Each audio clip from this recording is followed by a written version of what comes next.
Welcome to the rest of our podcast. Joining me for the first time, and the first time he's been introduced. This man needs no introduction, but I'm going to give him one anyway. World-class wrestling journalist, Aaron Franklin. Aaron, how are we doing? Doing very well. You know what? For the first time in a long, long time, I'm not tired. Nice, yeah. Is that because you've got yourself a coffee They, at 10 to one 9? could be, could also be. I slept for about 12 hours last night.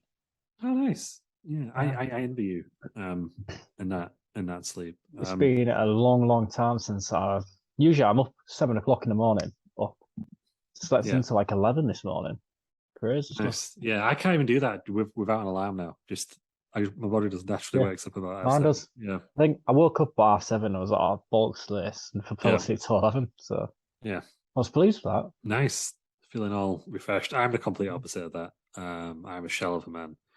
Barely slept. Because even though it's been a bank holiday, obviously, for the sad death of the Queen, some of my neighbours did not realise that was why we had the bank holiday. And I think they just treated it like any other bank holiday. So I got woke up by revellers outside at about 4 a.m. Last night, which was not what you need. And I guess that Definitely is the not. joys of living. I can't imagine in the pub because I'm pretty sure I should say 11. But the joys of living in the city centre. Hmm. So I'm pretty knackered, but very grateful for the extra day off this week, despite the sad circumstances. And we're gonna move on with just the two of us again. Yeah. Ross is still on his honeymoon, having a great time living it up with his private pool. Mm. Ross, because he just does this in all of his walks of life, I can report as he's been lucky enough to be upgraded. So he's got there and he's got a bigger villa than what he initially planned, which is he's not the most fucking classic Ross thing Yeah. to happen. Just falling on his feet as usual. And Terry obviously is Terry just don't want to be here, frankly. No way describing it. I alluded to it on the news show. Terry's just got back from his. We're trying to decide when to record this weekend. We're all pretty busy. Terry said, Siren said, "Oh, what about tonight?" I was like, "Yeah, that's fine." Terry said, "Oh, I'm busy tomorrow night." So we're like, "Cool, we'll do tonight then." And he just got back from holiday. This was like 5 hours ago. Yeah. But obviously he's recovering from his jet lag from Newark. Not Newark that you're thinking of. Newark, Nottinghamshire. He's not been in Jersey. But I'm sure he had a great time. I did see him on a boat yesterday. Mm. So it was good. He Yeah. just get a bit seasick, this Terry. Yeah.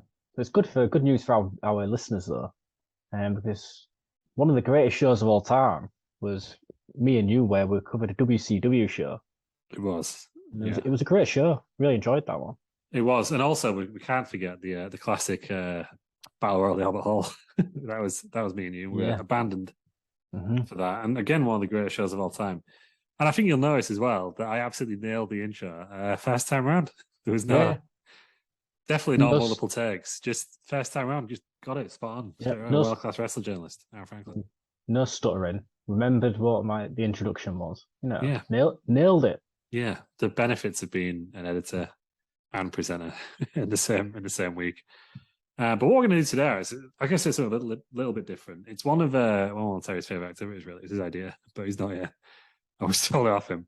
We're going to do a tier list, which we've not done for a long time. I think the last one we did was the Games. wrestling video games, which was a long time ago. We've not watched the show this week. We're thinking about watching some WCW. We'll get back to that at some point. And we don't have Ross to write a quiz for us, so we're going to go through a title that has got some prominence back in the last few weeks. Just had its first 5-star Meltzer match, but obviously we're still waiting for the Franklin reigns to be announced. I thought it was announced, wasn't it? No, we didn't announce them. No, I got a live version today, but it's not been announced on the show yet. So we'll hold that for the Clash at the Castle review, which I can confirm as well. Actually, that Phil will be joining us. He actually replied to our message. He texted me immediately after hearing, saying, "Phil, if you actually listen, text me." He texted me Saturday afternoon, so only a few hours after the episode had been released. So Phil will be joining us for Clash at the Castle whenever that is. It probably won't be until like mid-October, like November time by the time we're around to doing it. But by the time Ross has watched it, although hopefully he's watched it on the plane, as we suggested. But yeah, but it has had like that great match between Gunther and Sheamus. It's kind of his first pay-per-view match in over a year, I think, or first in this calendar year for sure. So he's come out to prominence at just the right time. So we figured this would be the best time to go through a tier list of all the Intercontinental Champions from 1985 to 2021, I think. But so we may have to add Gunther on at some point. I think he's the other one we've missed. The reason we're doing from 1985 is obviously that was the year of the first WrestleMania. And obviously we don't know anyone from before then, really, other than Pat Patterson. And more importantly, it was already on the website. And I don't have to create a tier list myself.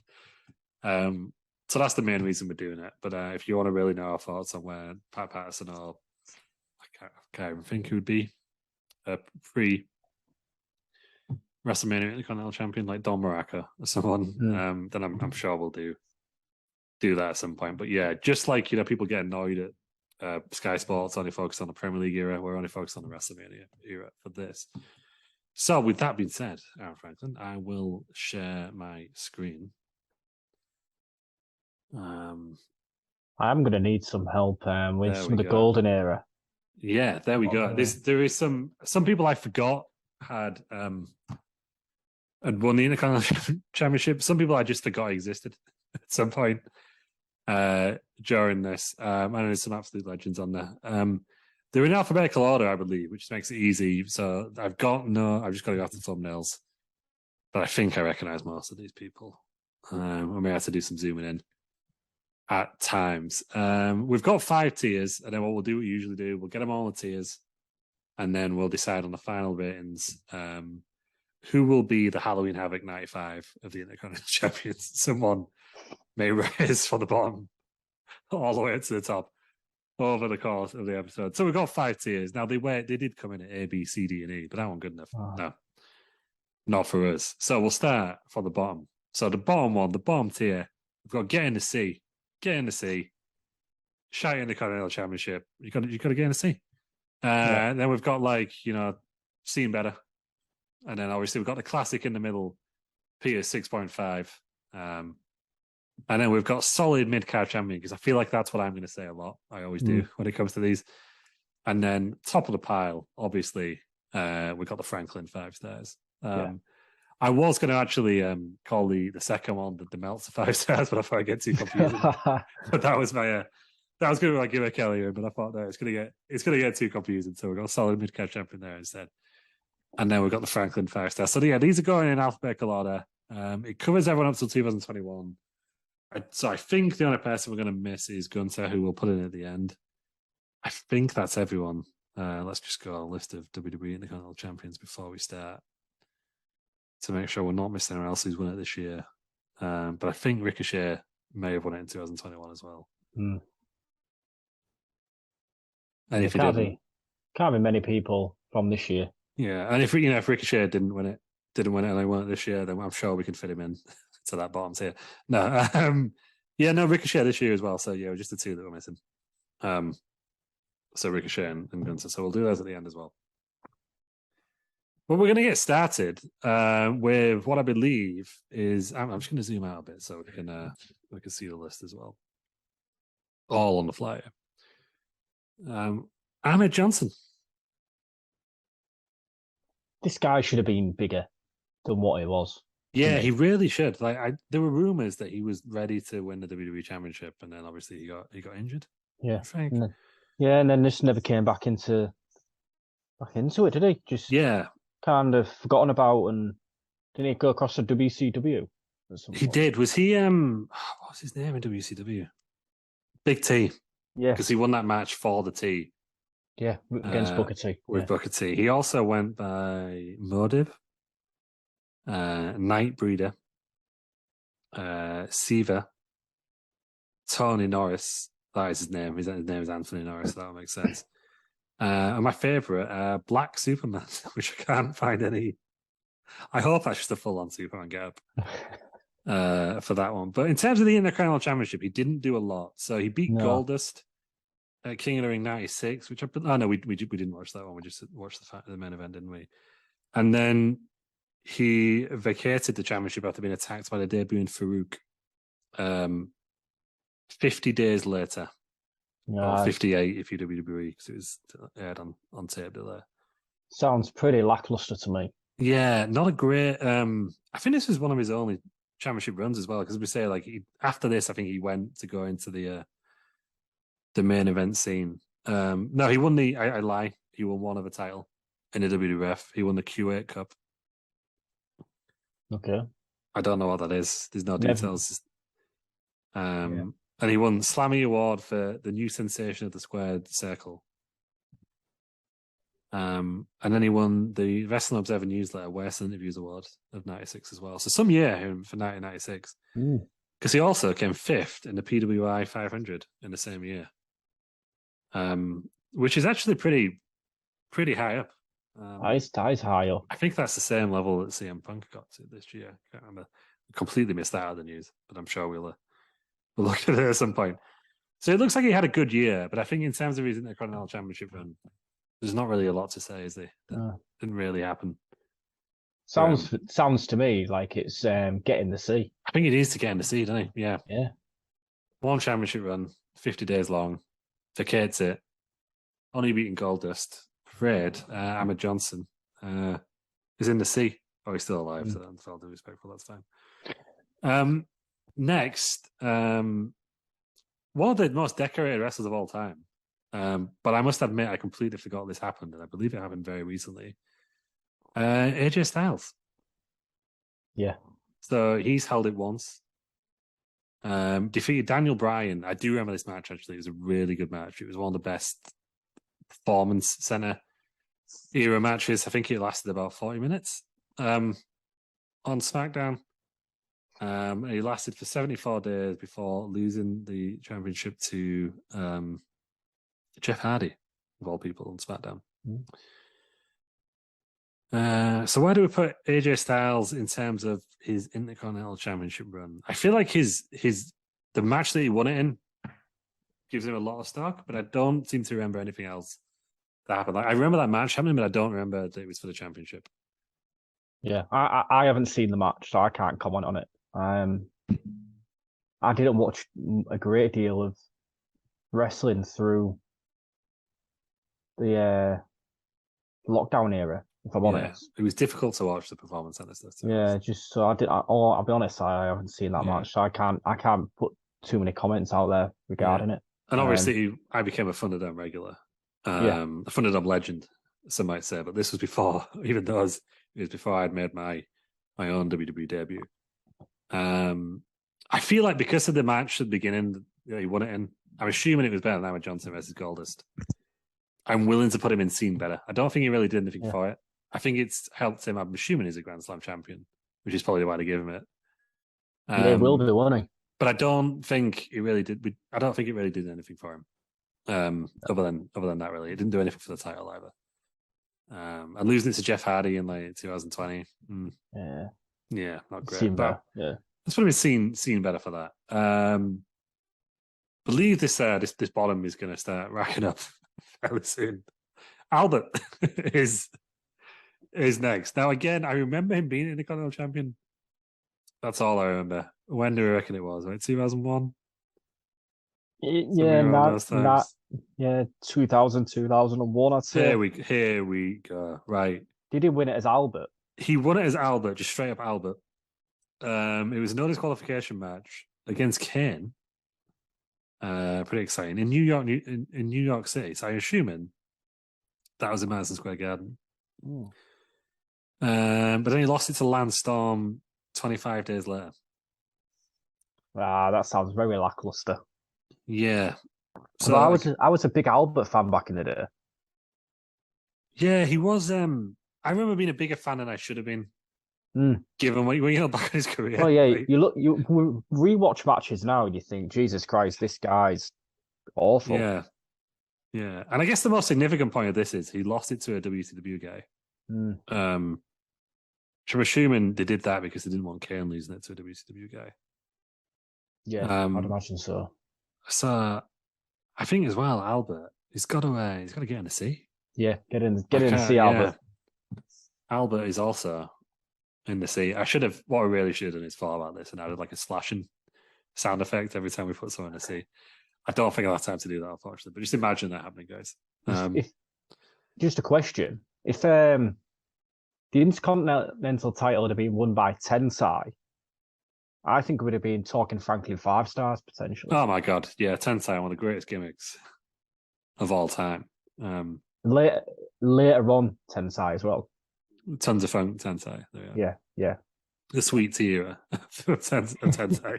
That is the one. That was so bad. Like his debut was so underwhelming. Whereas now, a WWF wrestler who goes to New Japan and makes it big and comes back, it could be a huge deal. Oh yeah. If anything, you could say that Vince was ahead of his time. But I guess we'll probably learn that that's why Vince stopped pushing New Japan guys as soon as they came in after his bad experience with Tensai. But yeah, I feel like if he moved across, obviously he'd have been older, he wouldn't be able to do it. But yeah, it would have been a bigger deal, that sort of set of circumstances happening even 5 years later than what it did. Yeah. But alas, he did not win it again. Racking up the bottom here. Here we go then with Apollo Crews next. Now, I do remember this one. I do remember it happening. He won it in the Nigerian drum fight WrestleMania 37 against Big E. And then he lost. He held it for 124 days. Oh, that's respectable. Surprised me. And he lost it to King Nakamura on SmackDown. So he won it at WrestleMania, which I think was the last time he was defended at WrestleMania. Yeah, it was. In Big E's own hometown as well. But what really grinds my gears is the Intercontinental. I mean, the Nigerian drum fight involved. They were there. The drums were there, but they just used chairs and tables. That's disappointing. That really irritates me.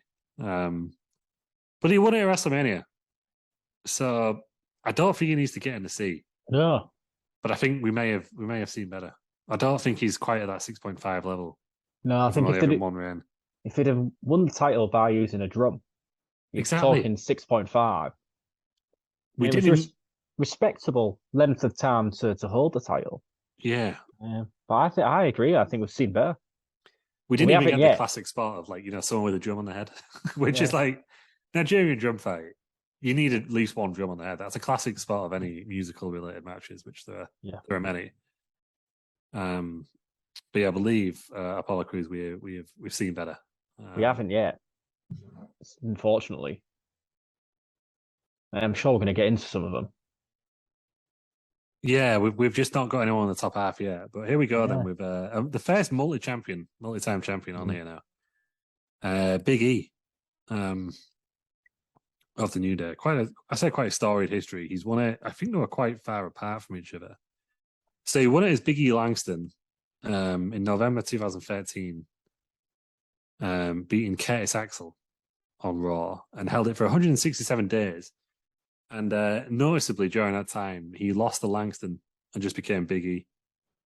They lost it to Bad News Barrett at Extreme Rules in May. So he won it in November 2013. Took it all the way to May 2014, and then he had a second run, which obviously so he beat Sami Zayn on SmackDown. It was a Christmas special SmackDown. I think it aired on Christmas Day, actually. Yeah, it did. It was taped on the 22nd in the Thunderdome, and he lost it in the aforementioned Nigerian drum fight. What do we think of Big E's two very different and very distant apart reigns? Yeah, I mean, I've always liked Big E as a champion. He's just a good wrestler, isn't he? He is. He's really good. And if you'd have asked me, I thought he'd won it 3 or 4 times. I was very surprised to see it was only 2, actually. Yeah, I'd have said he would have won it more than twice.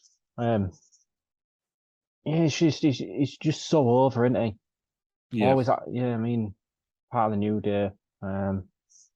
Great tag team champion. I'm assuming he's a Grand Slam champion as well. Can't remember in the United States, did he? I'm not too sure. Let's just have a look. I think it was. I do recall. Oh, he's a Triple Crown champion, but not a Grand Slam championship. Oh, okay. Champion. He's not won the United States. That's what I'm remembering then. He's the Fairty Fair Triple Crown champion. Right. I would personally be saying solid mid card champion. I think so. Because one, I just like Big E. Yeah. And two, they've both been, he won it the first time and he got pushed into the kind of, not the main event, but he became like a solid Raw roster member at that point, didn't he? Rather than, because I think he'd just come from NXT the first time, won it. And the second time, obviously, we started to realize what Big E was like as a singles champion as part of the New Day. Yeah. And that he could become WWE champion. So, solid mid card champion for Big E. Mm. And the big guys don't stop coming, because up next we've got this picture is just hilarious of him. The Big Show, the Big Show, Wearing a beanie hat. This was a weird time in the Big Show's career. I think I do remember him winning this because he won it against Cody at WrestleMania. I can't remember the reign though, but I do remember there was always that thing of like Big Show always lost at WrestleMania. Yeah. Oh, okay. So he won it at WrestleMania 28 in Miami against Cody. It was a very clean win. I remember that. He lost it in a tables match 3 weeks later. At Extreme Rules, which doesn't make sense. Why does Wikipedia say this was only 3 weeks? It was 4 weeks. Anyway, he's one of them people though that didn't really ever need a title to. Yeah, I think they just over. They did it because it was in that period where they were obsessed with giving people WrestleMania moments. Mm. And I guess this was one. The Big Show needed the win, really. I don't feel like I still don't remember it as a WrestleMania moment, really, for the Big Show. Like, I feel like he's done other stuff. I know he always lost at WrestleMania, but like, I think you remember him more for like his big sumo match, and he's fought for the WWE Championship twice. Yeah, I think the biggest thing I remember from him is getting FU'd by Cena when Edge was there as well. He had like 2 of them on his back. Yes, at once. But I don't necessarily remember his famous title win. But I guess with it being at WrestleMania, does that kind of keep him out of the sea, but in the scene better? Yeah, I would agree with that. Yeah, it's only got a 3-week one, but I maybe it put over Cody as well, which was no, Cody lost it. Cody lost it 3 weeks later after it. But so I can't see the benefit of it other than giving him the win. But we'll give it a C better because I just can't bring myself to put Big Show on the bottom tier of anything. Frankly. But up next, someone who I could quite see put on the bottom. It's the Ass Man himself, Billy Gunn. Now I completely forgot this had happened. Completely. Was this when they was trying to push him into the main event? I believe this was in the era of the one Billy Gunn. Oh, the worst one. Yeah. So he beat Eddie Guerrero on SmackDown. He then lost it to Chris Benoit at Armageddon 19 days later. That sounds. And that was it. Yeah, that was it. I don't believe he's won it again unless he won it in the Billion Shook era. Yeah, I don't believe he did. No, that was his one Intercontinental Championship run. Get in the C. I think he needs to get in the C. Don't he, Billy Gunn? Yeah.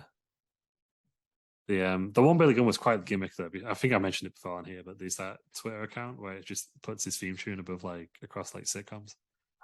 Because it was of that ilk.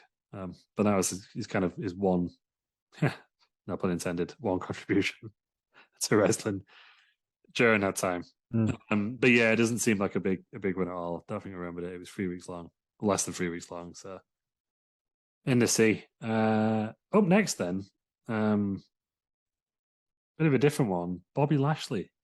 Well, he's got to be up there, hasn't he? It's got to be up there. I believe he's only won this one on his return. Yeah. Okay. So he first won it in a triple threat match. Bloody hell, I did not remember these two clashing at all. He won it in 2019 in a triple threat match with Seth Rollins and current champion Dean Ambrose. My timeline is way off. I thought he'd kind of joined after Ambrose had left. And then he won it again in March the same year. Beating. So he lost it to Finn Balor because Bobby Lashley was tagged with Leo Rush and Leo Rush got pinned in a handicap match. Then he beat Finn Balor for it. Had another 27-day title reign, and then lost it to Finn Balor again at WrestleMania 35. I do remember that match because it was a demon and it lasted about 4 minutes. And that's it for Bobby Lashley. I thought he'd done a lot more with the Intercontinental Championship. Yeah, I'm thinking it must be the US title. Yeah, he's definitely. He was quite dominant with the US title because he had that when he was on SmackDown originally, didn't he, in like 2006, 2007, or whatever it was. Yeah. Yeah, I could have sworn again, another one like Big E, I could have sworn he was like a 4 or 5 time Intercontinental Championship winner. But based on that, I don't know what to do with him. I feel think like he's to go in. Go ahead. Tarek Peters 6.5. Yeah, I think so. Pretty happy. He's won it twice, so you got to give him that. And he's won it. No, he lost it at WrestleMania, but I think the manner of him winning it in a triple threat match against 2 members of the Shield, that's quite a big deal. Yeah. But yeah, a bit of a weird one, Bobby Lashley. But yeah, 6.5. Like, who is this fella? That's fucking Booker T, isn't it? Booker T. Right. Okay. Hopefully, I think we may be going up the card here with this one. Now, Booker T has got a storied history with this championship. Not like I remember any of it, so I'm gonna have a look. So he beat Christian for it. Just after it had been reactivated. So it was reactivated. Christian won the Battle Royal to reactivate it. And then Booker T beat Christian for it. Get out. Is that his only win? He was more main title, wasn't he? That was it, yeah. And then he was King Booker. Again, another one. This episode is just me being surprised that people shot Intercontinental Championship reigns. Well, I don't think we can put him very high for this. Can we? He held it for 34 days. He lost it back to Christian. And he lost it, interestingly, at a house show. Oh. So he won it on Raw. And he lost it at a house show, yeah. It annoys me when they do title changes at house shows. Yeah, I know they normally do it at Madison Square Garden, don't they? It's like a tradition thing. But this one was in, I'm going to butcher this pronunciation, Des Moines, Iowa. Okay. But yeah, that was it. So a month-long title reign ended in a house show. I don't think I can bring myself to put Booker T in the C. No, I think he's going to go and see better. Yeah. Because again, I think the Bookman obviously listens is a big fan of wrestling around. Yeah, we can't be putting him in the C. No. There we go. Seeing better. Disappointing for Booker T. I thought, I said storied history of the title. He doesn't at all. Actually, so ignore me. I don't know what the fuck I'm talking about. But there we go then. He's been in the news recently. He's just come back to WWE. Big Braun Strowman. Again, he won this one. When was it he won this one? It was quite late on, wasn't it? It was way past the point of needing the championship run. I think did they not just put this on him after he'd been in the main event picture, just to get him out the main event picture for a while? Yeah, he won it January 31st, 2020 on SmackDown in Tulsa, Oklahoma. He beat Shinsuke Nakamura. A respectable win. Yeah, and then he lost it Elimination Chamber 2020 to Sami Zayn in a 3-on-1 handicap match when Zayn pinned him to win the title. I do remember that. I do remember watching that match. I think we covered it on the show actually at one point. That Elimination Chamber, and that was it. So again, big wrestler, but not a big title run. 37 days, and he loses it in a handicap match. He's gonna have to go in scene better, I think. Yeah, can we?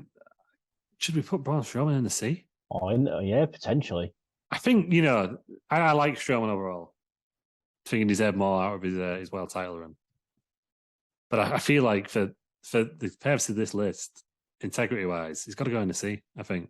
Let's put him in the C. Considering we just saved Booker from the C one, probably should have gone in. We'll have to sacrifice Big Braun. One thing I will say is if we were talking about tag team title runs, he would be in Franklin 5 Stars. Oh yeah, him and Nicholas, a legendary tag team. Which I hope one day they do that. They do, even if Nicholas doesn't become a wrestler. I hope they actually just do a rematch at some point or something like that, or just bring him back in for a skit, something like that. Yeah. Yeah. I was there in the building for that. I don't want to brag. I've seen 3 5-star matches live now. But my God, and Braun Strowman and Nicholas won the tag team championships. You won't see anything like it. Fantastic stuff. Right, okay, now I'm going to say we're definitely going up the card here. Bret, the Hitman Hart. We should probably talk about it for a bit, but I think, fairly obvious where he's going. No, he's the most overrated wrestler of all time. Oh, gosh, you fucking hate him, don't you? So maybe it's not. Maybe it's not. We'll have him landing at 6.5. No, in all honesty, for me, great mid-card champion, piss poor main title champion. Yeah, I can see that. He hasn't got enough charisma for me to be the number one. Yeah, no, and obviously business jobs, isn't it? And I think sometimes Bret's he's an odd one. He would obviously be a lot better now, I think. Can you imagine Bret Hart in NXT? Prime Bret Hart in NXT. Yeah. But let's have a look at his Intercontinental Championship run. So he won his first title against Mr. Perfect at SummerSlam 1991, which was in Madison Square Garden. He then lost it 144 days later to the Mountie house show in Springfield, Massachusetts, which doesn't make a lot of sense at all. But it did set off the Mountie's famous 2-day run as champion. He then won it back against Roddy Piper at WrestleMania 8 and held it for another 146 days. And then he lost it to the British Bulldog at SummerSlam, which I'm sure we'll get onto, but obviously one of the greatest matches of all time. Mm. That was it. That was it after that. Well, it's a respectable time held. Yes. Two long reigns. He's won it he's won it once in Madison Square Garden. He's won it once at WrestleMania. So he's won it on big stages. Yeah. And he did lose it in one of the greatest matches of all time. So I'm gonna say, obviously I need to get your permission because it bears your name. But I think maybe is Franklin 5 stars. I think you're right. I think if we was talking about WWE main event title picture, I'd be saying absolutely not. I can't believe we haven't done that tier list yet, actually. I can't believe we started with the Intercontinental Championship. We've got to build our way up. Yeah. Like any wrestler would.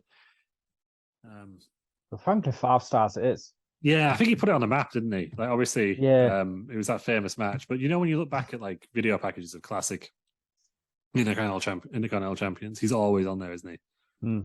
There's one that they always say, like, he inspired me to want this championship. Yep. And then up next, then, obviously, is his opponent, the British Bulldog, who obviously won it in, as we said, one of the greatest matches of all time, SummerSlam 1992 at Wembley Stadium. And he lost it to Shawn Michaels in Saturday Night's Main Event 202 days later. I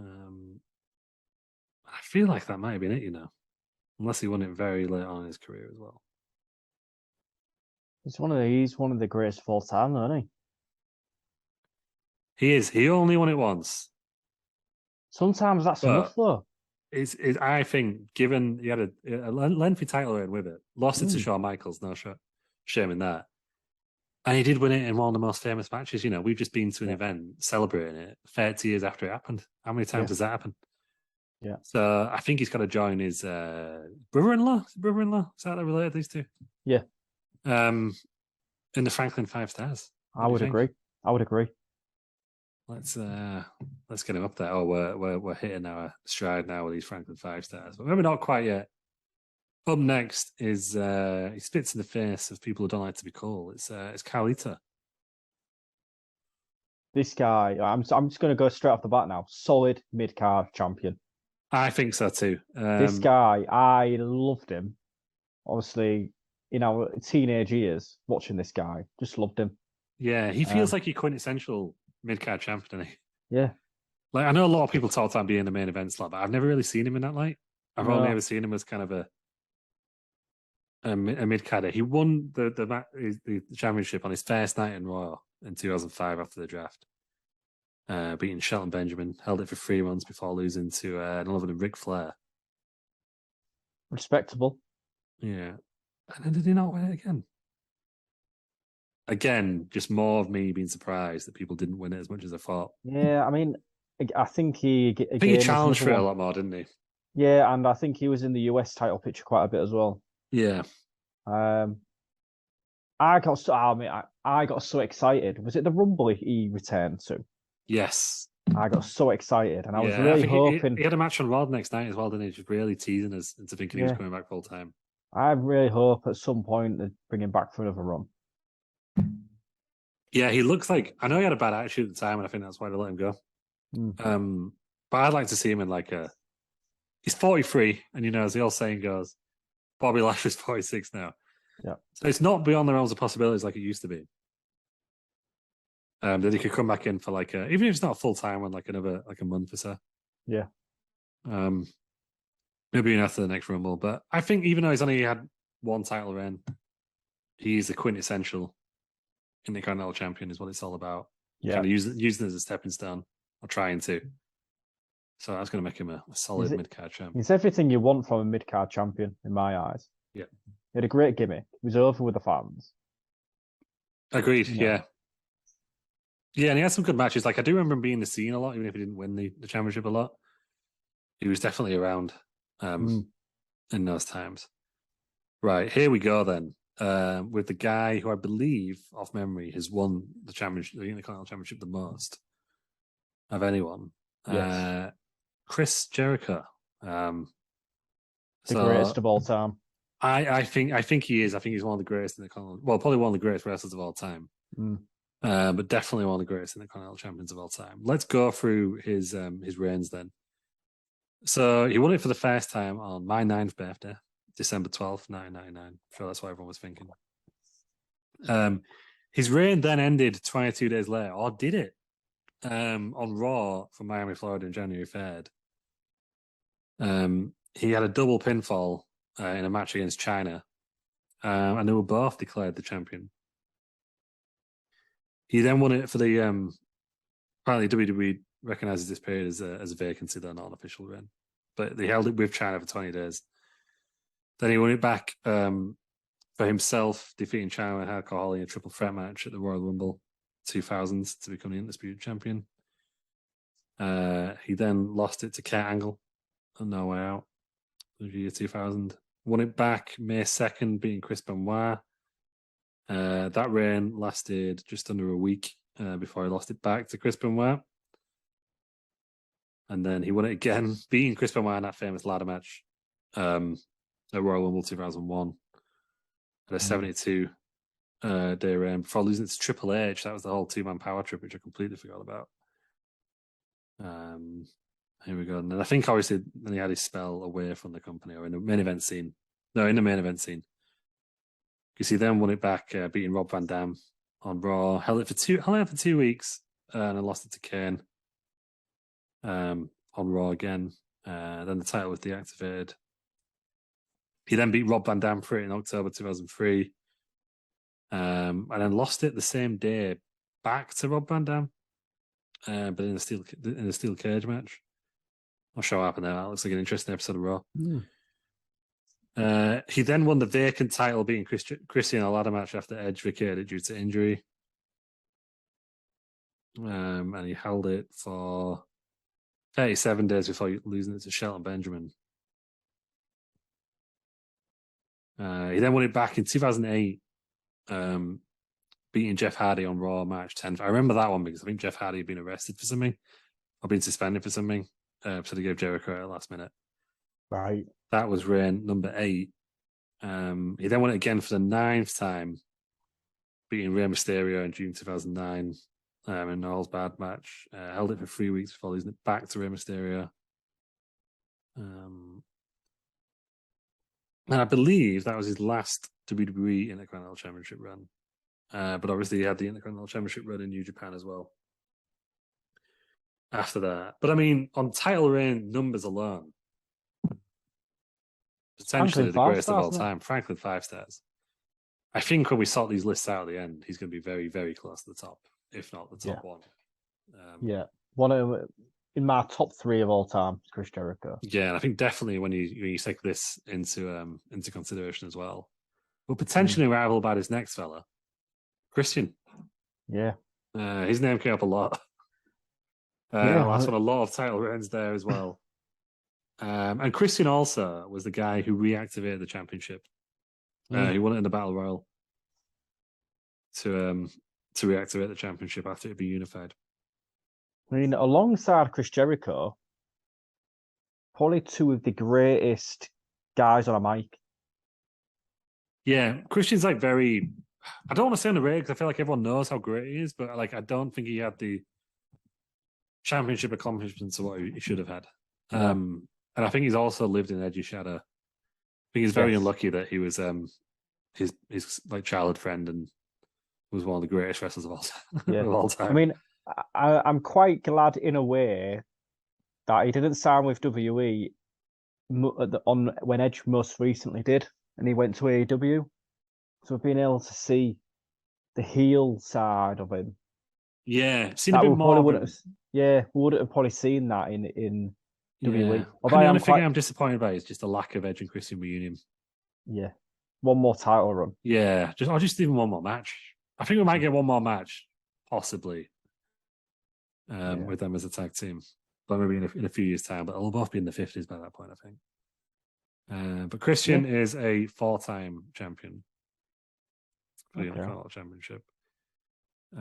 He has won it. I think I've just read a lot of them out actually because he was very closely related to Booker T and Chris Jericho in his time. Yeah. Here we go. I think he won it a lot later than we thought though, because I'm in 2001, can't find him yet. So he won it for the first time, beating Edge, an Unforgiven 2001. So that was when he was part of the Alliance. If you remember that, that was weird. Yeah. They lost it to Edge 4 weeks later at No Mercy. Then he was out of the title picture for a while. I think this is while he was in the Un-Americans. But as I say, he reactivated the championship. So it was Stone Cold reactivated in a Battle Royal after Triple H had unified it with the World Heavyweight. And then, he won the Battle Royal, held it for 50 days before losing it to Booker T. Then his third reign started at house show that I mentioned earlier, beating Booker T. Held it for another 50 days before losing to Rob Van Dam on Raw. And then he had one more title run apparently, but I can't find it. So that was that. Oh, bloody hell, it was all the way in 2012. Wow. He beat Cody Rhodes, held it for 64 days before losing it to The Miz on Raw 1000. I do remember as well his last match in WWE before he retired the first time. I think it was a number 1 contendership for the Intercontinental Championship when Big E was the champion. And then when he came back after injury, Big E was the champion again, but we never got the match. Like 10 years later, whatever it was. But yeah, so where do we put Christian? I would say solid mid-card champion. Yeah, I think so. I think he didn't have he's one of those people I remember having like more reigns or more prominent reigns with it. Yeah. But I think when we get to rearranging, he'll be at the top of the solid mid-card champions. I would agree. But yeah, just an entertaining wrestler, more than anything really. When we do the greatest ECW champions of all time, he'll be number 1 for me. Up next, then, the only woman on the list, I believe. Yep. No, that's Greg the Hammer Valentine. Yep. The only woman on this list is Chyna. What do we think of Chyna's run as the Intercontinental Champion? Oh, it was all just very messy, wasn't it? From what I remember. Yeah, so as I say, she won it kind of jointly with Chris Jericho, but that never counted.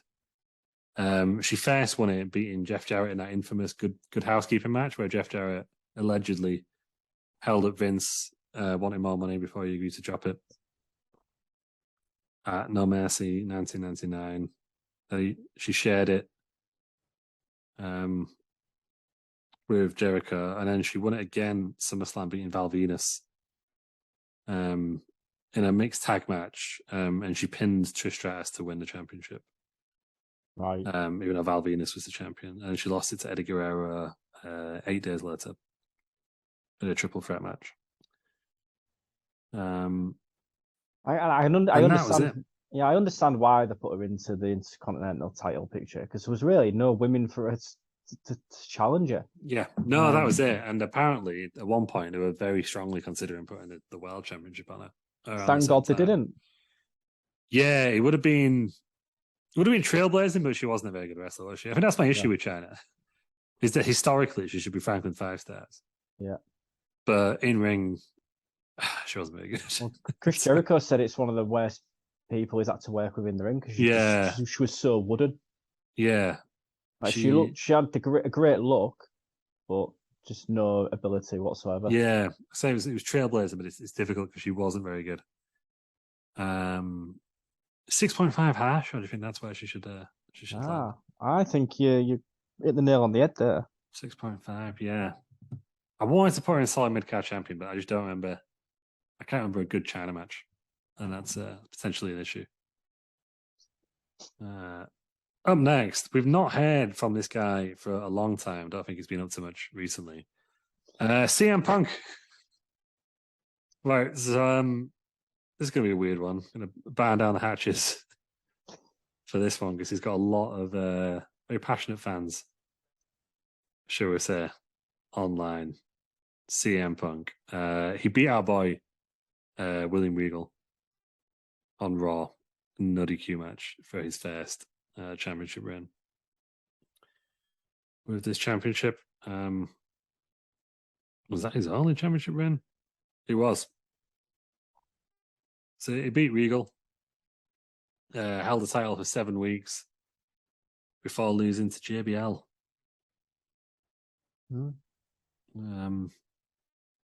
CM Punk is Intercontinental Champion. What's your thoughts? I don't remember it. No, neither do I. I mean, the first I remember of CM Punk was really EC Dub. Yeah, so I think at this point when he'd won the Intercontinental Championship, he'd already won the world title, I think, because he won the world title his first night on Raw, cashing in Money in the Bank. And obviously he'd already been ECW champion a couple of times by that point. So I feel like this was almost like a step down for him. Didn't do a lot with it and lost to JBL 7 weeks later. But he did beat William Regal, one of the greatest wrestlers of all time. But I think we might have seen better. You know, I think we might have to put him in. I've definitely seen better. You know, if we're putting AJ Styles in there, or do we just really light the internet on fire and tell him to get in the sea? Well, his last 2 title reigns need to get in the sea. Yeah. So, I wouldn't be adverse to saying that he can also get in the sea here. Yeah, fuck it. Let's put him in the sea, and we'll let the angry internet fans come at us because he's in the sea. CM Punk, and then again, obviously, speaking of internet darlings, it's 2 in a row. Cody Rhodes.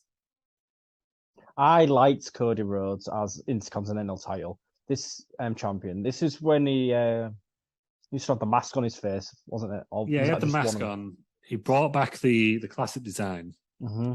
And I think a lot of people now, when they say, oh, we want to bring back the prestige of the Intercontinental Championship, a lot of it came from Cody Rhodes. Yeah. And just kind of his promos, and he made it feel like a big deal. Yeah. Brought about the Heritage Championship style. And he probably for like the early 2010s, I would say. Mm-hmm. Was kind of like, you have like defining champions that kind of like comes off a few people and that goes back on them. But when you look at it, I think he was one of those people who held it for a while. This is where we see that he didn't. So he held it for 236 days the first time. He beat Ezekiel Jackson for the championship on SmackDown. Held it for 236 days all the way till WrestleMania 28 before losing it to the Big Show. Mm. And then he beat the Big Show in a tables match at Extreme Rules and held it for a further 3 weeks before losing it to Christian. And surprisingly, that's it. But he did a lot for it, didn't he? They did a lot for it, and there is a really long reign in there. Yeah. Yeah, and I feel like people now, when they look at mid-card champions, they kind of expect to get the Cody treatment because he went from being the third member of Legacy, because it's hard to believe that we all thought Ted DiBiase would be a bigger star than him when Legacy happened, but we all did.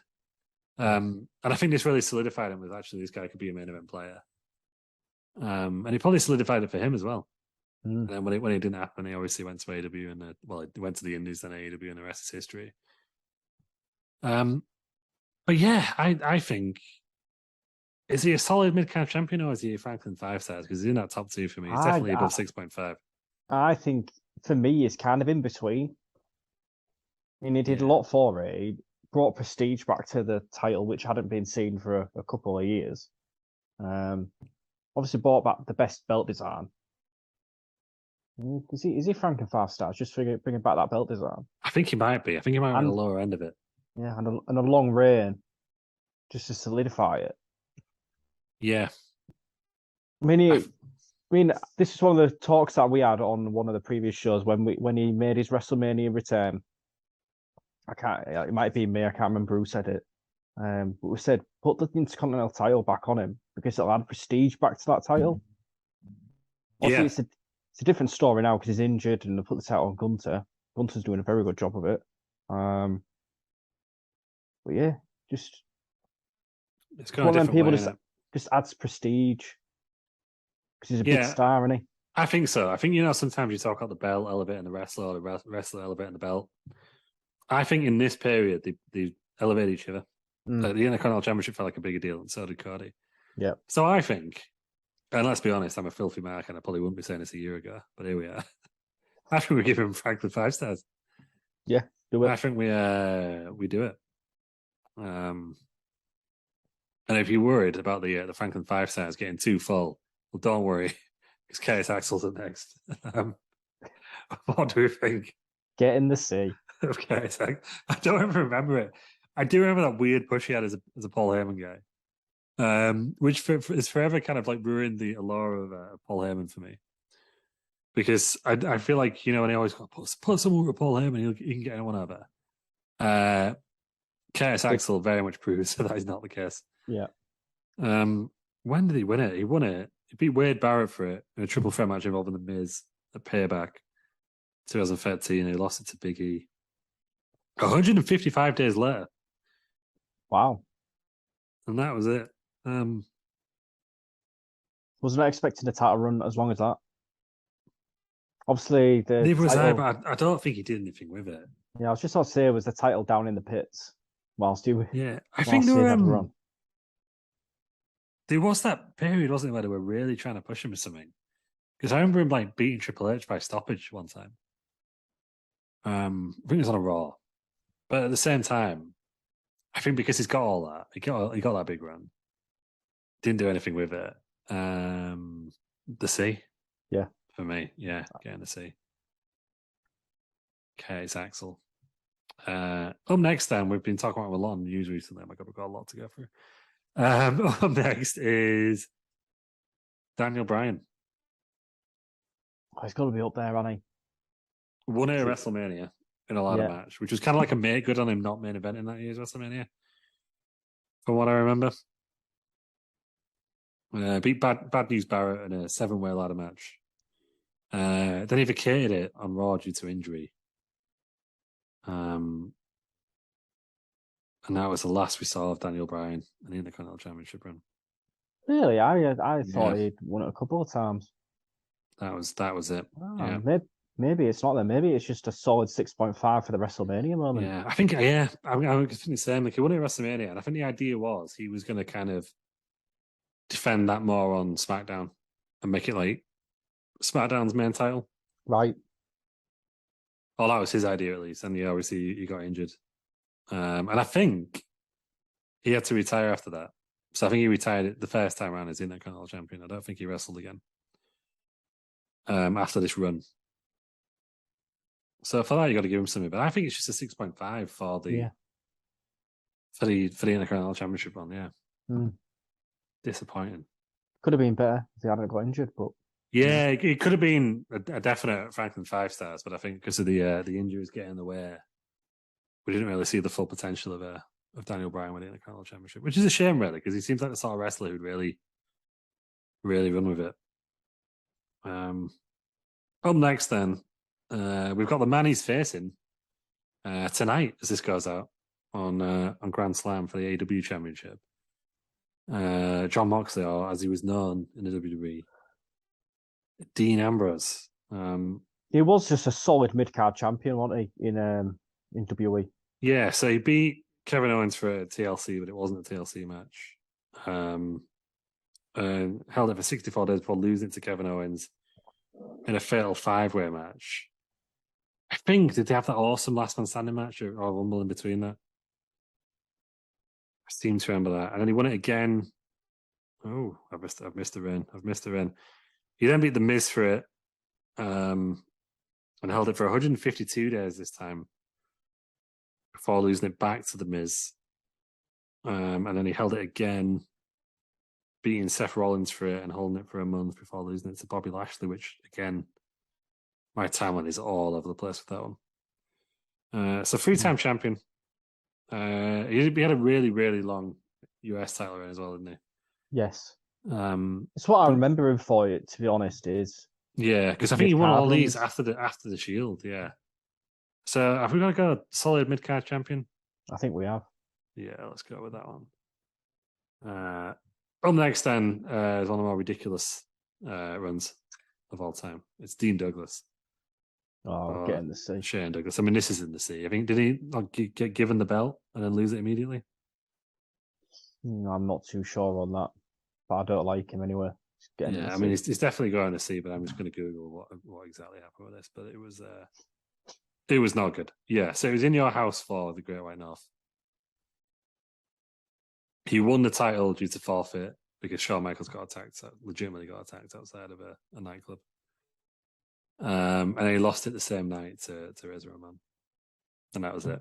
So if anyone was going to get in the sea ever, yeah, it's him right there. Is this Diesel? Yeah, it is. I completely forgot this happened. But he beat Razor Ramon on Superstars. Held it for 138 days before losing it back to Razor Ramon at SummerSlam of 1994.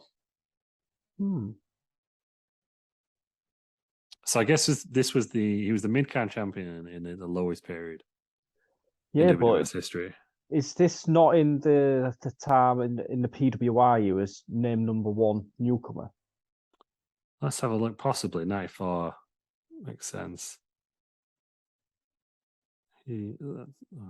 So in a way, the belt would have elevated him. He won Most Improved Wrestler in 1994. Yeah. Oh, okay. I knew it was PWI something for that year. He won Wrestler of the Year after. Fucking hell. Yeah, and he also became number one in the PWI 500. Interesting. Yeah, I don't know.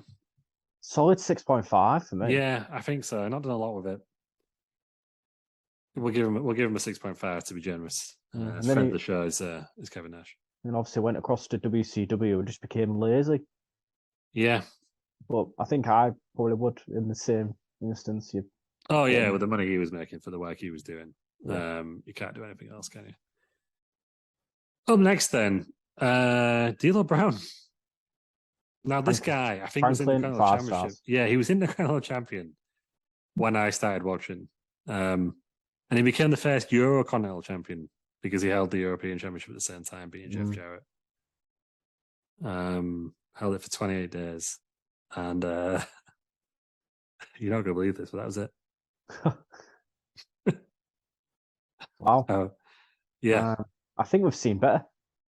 Yeah, I think we've seen better, which is... I thought it'd been a lot higher than that. He held it for 26 days, lost it to beat Jeff Jarrett, lost to Jeff Jarrett. But he was the Eurocontinental Champion, so we'll give him seen better. Yeah. Due to that, and fucking hell, there we go. Up next, then. Lew's favourite wrestler. Fucking hell, speaking of favourite wrestlers, I ain't got Bob out tonight, have I? That's Bob. No. Fucking hell, right, no, I don't know where he is. Dolph fucking Ziggler then. Right, here we go. Obviously my immediate thought is getting to see. But I feel like, and I'm going to be wrong because I've been wrong all night when I've said this, I feel like he has a storied history with the belt. I think it does. I think we're going to end up putting him in solid mid-card champion. So his first reign was 160 days, beat Kofi Kingston, lost to Kofi Kingston. There's a lot of people who beat and then lose to the same person. Then beat The Miz and held it for 56 days before losing it to Luke Harper. Then beat Luke Harper in a ladder match and then lost it to Bad News Barrett. Thanks to Kane changing it to a 2 out of 3 falls match. Then beat The Miz in a title versus career match, which I think takes him up there, doesn't it? Because that was a very good match. That was when Dolph Ziggler was bearable. And 2 years later, beat Seth Rollins. Do not remember that one. Then lost it to Seth Rollins. Does that make sense? That keeps happening a lot. I think he's a solid mid-card champion. I hate to say it, because obviously I want to bury the guy. But I believe he is a solid mid-card champion. And he has most recently had a great run with the NXT championship as well. Yeah, he's all right. Bless him. Can't stand the guy. I think he sucks. But also he's all right. I'll begrudgingly respect Dolph Ziggler. Now this next one's a weird one. Because looking at the picture first, I was like, who's that? And he's definitely not the wrestler he is today. It's the chosen one, Drew McIntyre. Now, this is a weird one. He held the belt for 161 days. Defeating... Who did he defeat? John Morrison, I think, but then it all went a bit weird. Yeah. Oh, and then he was stripped of the title. Teddy Long set up a tournament to declare a new champion. Kofi Kingston was declared that new champion, but then Vince McMahon was like, "Nah, just keep it with Drew." But then he eventually lost to Kofi a few days later. 161 days he held the title. So it's very respectable. Very respectable amount of time. And that was it. I do remember him taking the title to WrestleMania, but he was in the Money in the Bank match. Didn't defend it there. Right. I think Big Daddy Drew is only a 6.5 at this point. Yeah. I know obviously becomes to be one of the greatest British wrestlers of all time, but for his intercontinental efforts, I think he had the title at WrestleMania season and didn't defend it. Marks him down a bit, I think. So 6.5, I think. Yeah. Up next is one of the greatest wrestlers of all time, but is he one of the greatest Intercontinental Champions of all time? It's Eddie Guerrero. I don't recall much of him in the Intercontinental title picture. Obviously, remember his big WWE win. I remember him in like with the European title. Yeah, so he first won it in a triple threat match against Kurt Angle and the current champion China on Raw. Then he lost it to Billy Gunn. He was that guy who lost it to Billy Gunn 78 days later on SmackDown. And then he won it again at Backlash, beating Rob Van Dam 2001. And then my page just refreshed, and that was the end of it. Oh, no, 2002, that was he beat Rob Van Dam. Okay. And then that was it. Oh, I think we got him a solid 6.5. I think so, yeah. I think he was one of those guys. I know obviously he had his famous WWE title run, but he didn't really need the championship, did he? He was kind of getting there on his charisma, really. That's why he was popular, really. Yeah. Not his in-ring. So, yeah, we'll go 6.5 for Eddie, which feels harsh, but it is Intercontinental Championship reigns only that we're looking at here. I know next then is I think, statistically most decorated wrestler, WWE wrestler at least of all time. And my personal favourite, which I won't let bias me, Edge. So his first title reign was really weird. He won a house show in Toronto on a Sunday night and I lost it the next night. No, Saturday night, and I lost it the next night on Fully Loaded. I read about this in his book. He won it by accident the first time. The referee, I think the referee counted and he was meant to win, and they were meant to do something like, "Oh, it can't change hands because it's like a house show or something." But then the crowd got that angry that it just thought, "Fuck it, we'll just give him the title, and then he can lose it back the next night." He can. So he got that reign almost by accident. It was in his hometown, Toronto. So that was his first reign. He then won the championship again, beating Lance Storm, SummerSlam 2001, while losing to Christian 35 days later. Then beat Christian for it. And then he lost it to Test. And then won it back from Test. Unified at this point with the WCW United States Championship. Before losing it to William Regal in Royal Rumble 2002. That was a great feud. I didn't really see a lot of that era, actually. Very good feud with him and Regal. Yeah. And then he won it again in 2004 at Vengeance. And I think this was the main event at the time against Randy Orton. Or if it wasn't the main event, it was a really long match. It was a really long match. It was 26 minutes, which for the time was a really long mid-card match. And that was it for the Intercontinental Championship. After that, obviously, he moved into the main event scene and never left it. But where do we put Edge? I would say solid mid-card champion, because it elevated him to new heights going into the main event. I think so. When you look at the people on as much as I'm biased, you look at the people on the Franklin 5 Stars, I don't think you can say Edge is enough with the IC Championship. Yeah. So yeah, we've got to put him in a solid mid-card tier. Up next then, Big Zeke, not the current Ezekiel, the old Ezekiel Jackson. Yeah. Do you remember this? Not really. Remember this happening? I think he won it during the breakup with the car. Yeah, that is right. Beat Wade Barrett. Capital Punishment, if you remember that pay-per-view. And lost it to Cody Rhodes 51 days later. And that was it. Seen better.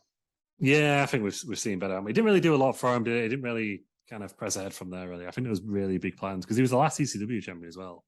But yeah, I didn't do a lot of it, did he? So not much to say about Ezekiel there. Up next, then we've got Finn Balor. He's done a fair bit with the title, hasn't he? Believe so. He won it at WrestleMania, his second run. His first run, he pinned Leo Rush to win it from Bobby Lashley. But yeah, then he won it at WrestleMania and then lost it on the Extreme Rules kickoff show to Shinsuke Nakamura. 98 days later, so nearly 100 days. I think he's got 100 days combined with the championship. And that was it. Finn Balor. A lot of people were surprised by it, thought we won it multiple times. But I think he creeps up into the 6.5 because he won it at WrestleMania. Yeah, I would agree with like that. is a big deal. And he beat, I do remember that match because he came out as a demon and won it in about 2 minutes, I think. But we'll put him on the 6.5 level. Well, this next guy, straight into Franklin 5 stars. 5 stars for The Godfather. Got to admit, big Attitude Era fan, obviously, do not remember this at all in the slightest. I can't even find his reign. It's because it was so good. Here we go. Beat Goldust for it on Raw. Held it for 43 days before losing it to Jeff Jarrett. That was it. I hate to say it, but we've seen better. I think, right, and this is harsh on The Godfather, but given he won it on Raw, beat a kind of like Goldust, I think he might be in the C, you know. What do you think? Am I being harsh? Maybe top end of getting into. Yeah, we'll put him at the top end then, so I'm not feeling as harsh. But yeah, not a great run for The Godfather. But the man he beat, Goldust, won it a couple of times, but I do know that he defended it against the Ultimate Warrior in what can only be described as one of the worst fucking matches of all time. We watched it on the show before. It was in your house. Absolutely appalling match. But he did beat Razor Ramon for it at the Royal Rumble '96. This is one guy who I think should have had a main title picture run at some point in his career. He just never got there. He kept kind of getting his own way, I think, didn't he? A lot of the time. Yeah, I don't think his attitude was that great, and he had quite a few problems along his career, and I don't think that helped him. Yeah. Interestingly, his second reign, so really it's one combined reign, really, because it was vacated, and then the same day, he won it back. Right. Although it was a taped episode, actually, so it was 2 weeks apparently in kayfabe. But yeah, that was it. Goldust. I think we've seen better. And then he won it again, beating Road Dogg. Okay. Before he lost it 2 weeks later to the Godfather. Yeah. Yeah, I think we've seen better. Not a lot to the Goldust run, is there? He did have a gold strap, though, for the championship, which you got to appreciate. That is wonderful. Yeah. So it makes sense. It's Goldust, gold strap. Up next, then, someone I alluded to earlier, Greg the Hammer Valentine. So he's the first one on our list, like chronologically. So he beat Tito Santana on Maple Leaf Wrestling. Didn't realize that was a thing. What the hell's Maple Leaf Wrestling? It was a show exclusively aired in Canada. And then he lost it on a house show back to Tito Santana. Is that it? And that was it. He did hold it for 285 days. That's a respectable length of time, then. Yeah, he held it throughout the first WrestleMania. Did he defend it on that? Because I feel like that's what, if you're the first person to defend it on WrestleMania, you got to give him something, ain't you, for that? But was he? Oh, he lost to Junkyard Dog via count out at WrestleMania 1. No. During that reign. I hate to say it. Was the first ever Intercontinental Champion? But we've seen better. Yeah, we've seen better. We've seen better than that. I don't know why I actually did the full list, because there are like 3 people before him who actually won it before WrestleMania, but there you go. Seen better. Right, here we go then. The longest reigning Intercontinental Champion, I believe. Yeah. The honky tonk man. Franklin, 5 stars. Yeah, I think he has to be. He won it on Superstars. Held it for 454 days before dropping to the Ultimate Warrior at SummerSlam in 1988. Not a lot to say, is there, really? I think if you're the record holder, you're up there, right? You've got to be up there, haven't you? You've got to be in the conversation for greatest one ever, which is weird because he was like a heat-seeking heel, not a wrestler type heel. But yeah, we'll give him that. Right, up next then, JBL. I don't really remember much of his Intercontinental title run. I think he only had the one. He beat CM Punk for it, and he lost it in his retirement match to Rey Mysterio. Right. And I think that's the only reason he won it. It was just so he could lose that match. I think he might be in the C, I mean, he lost it at WrestleMania in like 20 seconds. Yeah, get in the C. Yeah, in the C. For JBL. Up next then, Jeff Hardy. Solid mid-card champion. I think so. He's won it a lot. I won't go through all his reigns because he's won it a lot, and it was really boring when I did it for the Chris Jericho one. But I will tell you how many times he's won it. And that is 6. 5. 5 times he's won it. That's still impressive. Yeah, solid mid-card champion, I think, is... I think when he came back, he won it a couple of times, didn't he? After, when he came back from TNA, and I think that was good for him to get him back on. And then he did use it at that point to propel himself to the main event scene. So, done everything a solid mid-card champion would say. I think let's get him there. Up next then, Jeff Jarrett. I'm somewhat of a Jeff Jarrett convert in recent months. Yeah, I'm annoyingly warm into the guy. Even though I fucking hate his WCW persona. He used that title to propel himself. Yeah. Massively. Yeah, he won his first one quite early on, 1995.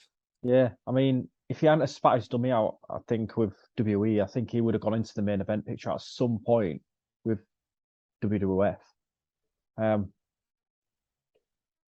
He lost it on his last run with it. He lost the title and didn't he the next night appear on Nitro? Yeah, so this was the one where he basically allegedly held up Vince for extra money, wanted to lose it to China on his last night.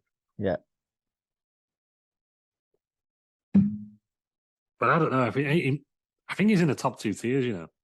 Yeah, I would say top end of solid mid card. Yeah, I think that's fair. I think he's one of those where if you think of him as a champion in WWF, you think of the Intercontinental Champion, don't you? Which you do, yeah. I feel like that's what this list's about, really. Next one, probably someone in a similar vein. Maybe Johnny Nitro / John Morrison. I think he held it more than we think, yeah, because he had that feud with Jeff Hardy where they swapped it like every week. Which kind of, how many times did he win it? 3 times he won it. But I'd say solid mid card. Yeah. I feel like it did him good. He should have been up there. Never quite made it, did he, unfortunately, but a solid mid card champion, I think. A classic Intercontinental Championship style wrestler, I think. Yeah. Next, then, it's Kane. Not someone I really associate with the Intercontinental Championship. I mean, everyone remembers his main event run. Yeah. I think this is probably quite forgettable. Yeah, so he is the guy who lost it to Triple H in the unification match. Right. And I think that's probably his biggest kind of thing with the belt. He had it quite early on. He won it in 2001, beating Triple H for it, but he lost it to Albert, which is really... So I feel like Kane is kind of almost like, you know, when we see some people like elevate the belt by holding it? Yeah. I feel like this guy has kind of dropped the ball twice, really. Not through his own fault, but through his booking. Mm-hmm. Lost it from Triple H. No, won it from Triple H, but lost it to Albert. So he's kind of sent it down the card, sent it packing. Just an interim champion, isn't he? And then the next time, he loses it in a unification match, and we don't see it for like a year and a half. Getting the C, Kane. I think we've got to get in the C, which obviously I've wanted to say for a long time. Take your political views, get in the C. Yeah, Kane, get in the C. Ken Shamrock up next then. He's a guy who should have been bigger than what he was. I say this all the time. I was a big Ken Shamrock fan. Yeah, a lot of wasted potential in Ken Shamrock. Yeah, that's to be sure. He could have been the Attitude Era Brock Lesnar for me. Yeah, he won the championship in a tournament, defeating X-Pac in the final. They lost it to Val Venis in that famous match where he shouted "Slap me" with Ryan Shamrock. And that was it. One title reign. 124 days. That's a respectable length of time again. Yeah. Is he a 6.5? Yeah, I think he's middle for diddle, isn't he? Could have done a bit more of it. Didn't really do a lot of it. Given that. And up next is an interesting one. Kevin Owens. He added some prestige to it, didn't he? I think so, because he had that great feud with Dean Ambrose. Yeah. At the time. They had that really good... in Royal Rumble 2016, all that Roman won, and everyone hated it. I feel like I know Triple H won, didn't he? But Roman was champion, everyone's telling him. But I feel like he was like the saving grace of that card, that match. Yes. The last man standing match. I'd say he's a solid mid-card champion, I think. Yeah, agreed. Says a lot more. I want to see him in the world title picture again. But I think it's only a matter of time, isn't it? Yeah, it is now. Triple H is in charge. But yeah, let's go with Kevin Owens and a solid mid card. Up next, then, Mr. Midcard. No, I'm joking. That was meant to be Kofi Kingston. It's going to be a 6.5. He's not as good as Big E. I don't really remember that many. I think he won it in a really low point, didn't he? Yeah, I'm just looking at. He actually won it on main event, and then lost it on Raw, and he lost it on that Raw in between because it was a New Year. No, but he's won it a few times there. Maybe this kind of gets him to the top of 6.5. Yeah, possibly, because I don't remember any of them, but he has won it 4 times. So let's put him below Big E. That's respectable. Yeah, he's probably did more as Intercontinental Champion, but I prefer Big E, so we'll go with Big E. Up next, then, Mr. Bestiality Sex himself, Kurt Angle. Automatically, I'm thinking, frankly, 5 stars. So was I. Eurocontinental Champion, won it in his first year. Propelled him to the main event. Yeah, that was it. We're in I think he dropped it like a month later or something. He won the championship, didn't he, for the first time? So yeah, I'm the same with you. He lost it at WrestleMania, didn't he? But at least he took it in to WrestleMania with him. He'd only held it for 35 days at that point. I don't need to hold it for a long time. If it, like you say, and that was it. He's had one championship reign, but I guess he moves quickly on to the main event slot. For that reason, I think I'd be happy with solid mid card. Top end of solid mid card. Yeah, I feel like he needs a bit more on him just to get up there. In fact, I'm going to put him below Jeff Jarrett. That's really Jeff Jarrett are Bez's now. Yeah. Up next, Lance Storm. Oh no. Mr. Personality. Yeah, won it on Raw. Obviously, he was a WCW wrestler at the time. Constant storyline. Beat Albert for it and then lost it to Edge 27 days later. That's your lot for Lance Storm. Getting the seal on Storm. Yeah, bless him. He's a good follow on Twitter, and his show of Brian Alvarez is good, but in the sea nonetheless. Right. Here's a strange one, and again, a championship run I forgot had happened. Luke Harper. Is he just won it the once? Because I don't remember this. Just double checking, but I don't. Yeah, I feel like he did. Yeah, he won it one time. He beat Dolph Ziggler on Raw, and then lost it back 27 days later in a ladder match. Seen better. Yeah. Disappointing because obviously it should have been a main event. He still should have headlined WrestleMania 33. In that when he was in that feud, they built it up as if he was going to get in the title picture and then just took him out of it and put him in the battle royal. It was infuriating. But then he fully made up for it with the TNT title run, didn't he? So he had it there, but his Intercontinental Championship run wasn't the best. Here's a blast from the past. Then it's all Johnny B. Bad, Mac Murrow.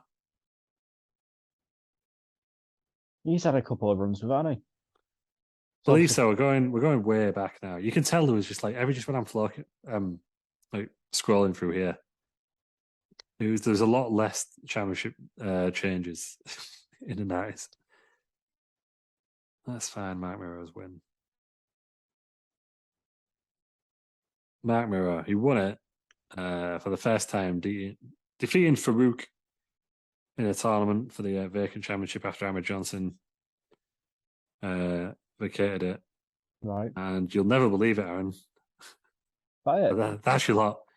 He had a 28-day run with it. I would have put my house in him having like a year-long run or something. Yeah, I would have said so. With the championship.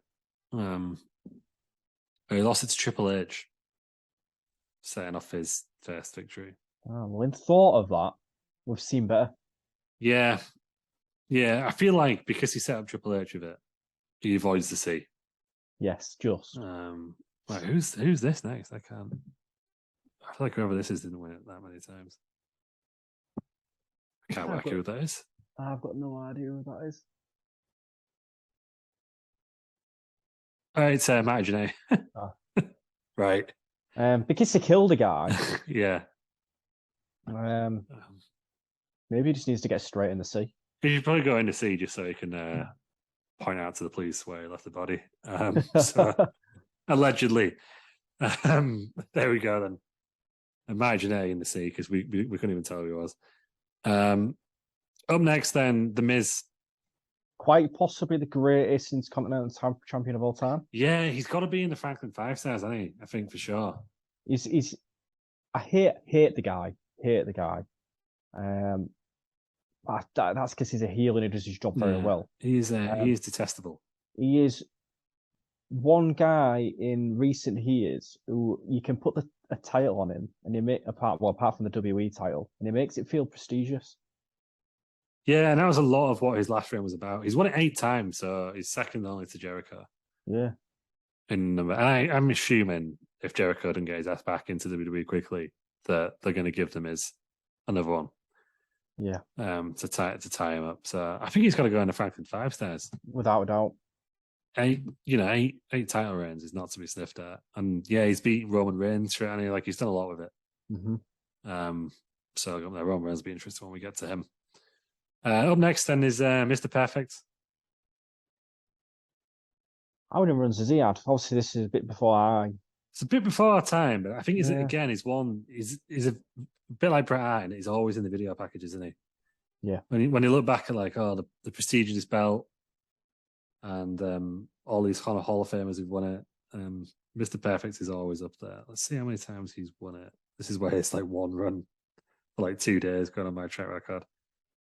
He's had one run. He beat Tito Santana in a tournament final for the vacant championship after Warrior relinquished it because he'd won the WWF championship. Held it for 126 days before losing to the Texas Tornado, SummerSlam 1990. He then won it back from the Texas Tornado and held it for 280 days. Oh, but it's very respectable. Before losing to Bret Hart. So he's held it for over a year combined. You think of him and automatically you think solid mid-carder. Yeah, I think he's one of those wrestlers I was talking about earlier when you kind of put certain championships with certain wrestlers. Mm-hmm. I think because he never won the big one, did he? So you'd put him with the Intercontinental Championship, I think. Yeah. So let's go over him there. Up next then, Owen Hart. I'm torn. I've been putting him right near the top, I think. I think he's got to be at the top, right? Again, talking about wrestlers who've so he also beat Farouk in a tournament final for the vacant championship. That happens a lot. Looking at the he beat The Rock for it, or Rocky Maivia, on Raw, lost it to Stone Cold at SummerSlam in that infamous match where Stone Cold broke his neck. Mm-hmm. Owen Hart won it back. I think he also fought Bret for it, didn't he beat Bret for it at WrestleMania 10? Quite possibly. Or defended it against him at least. I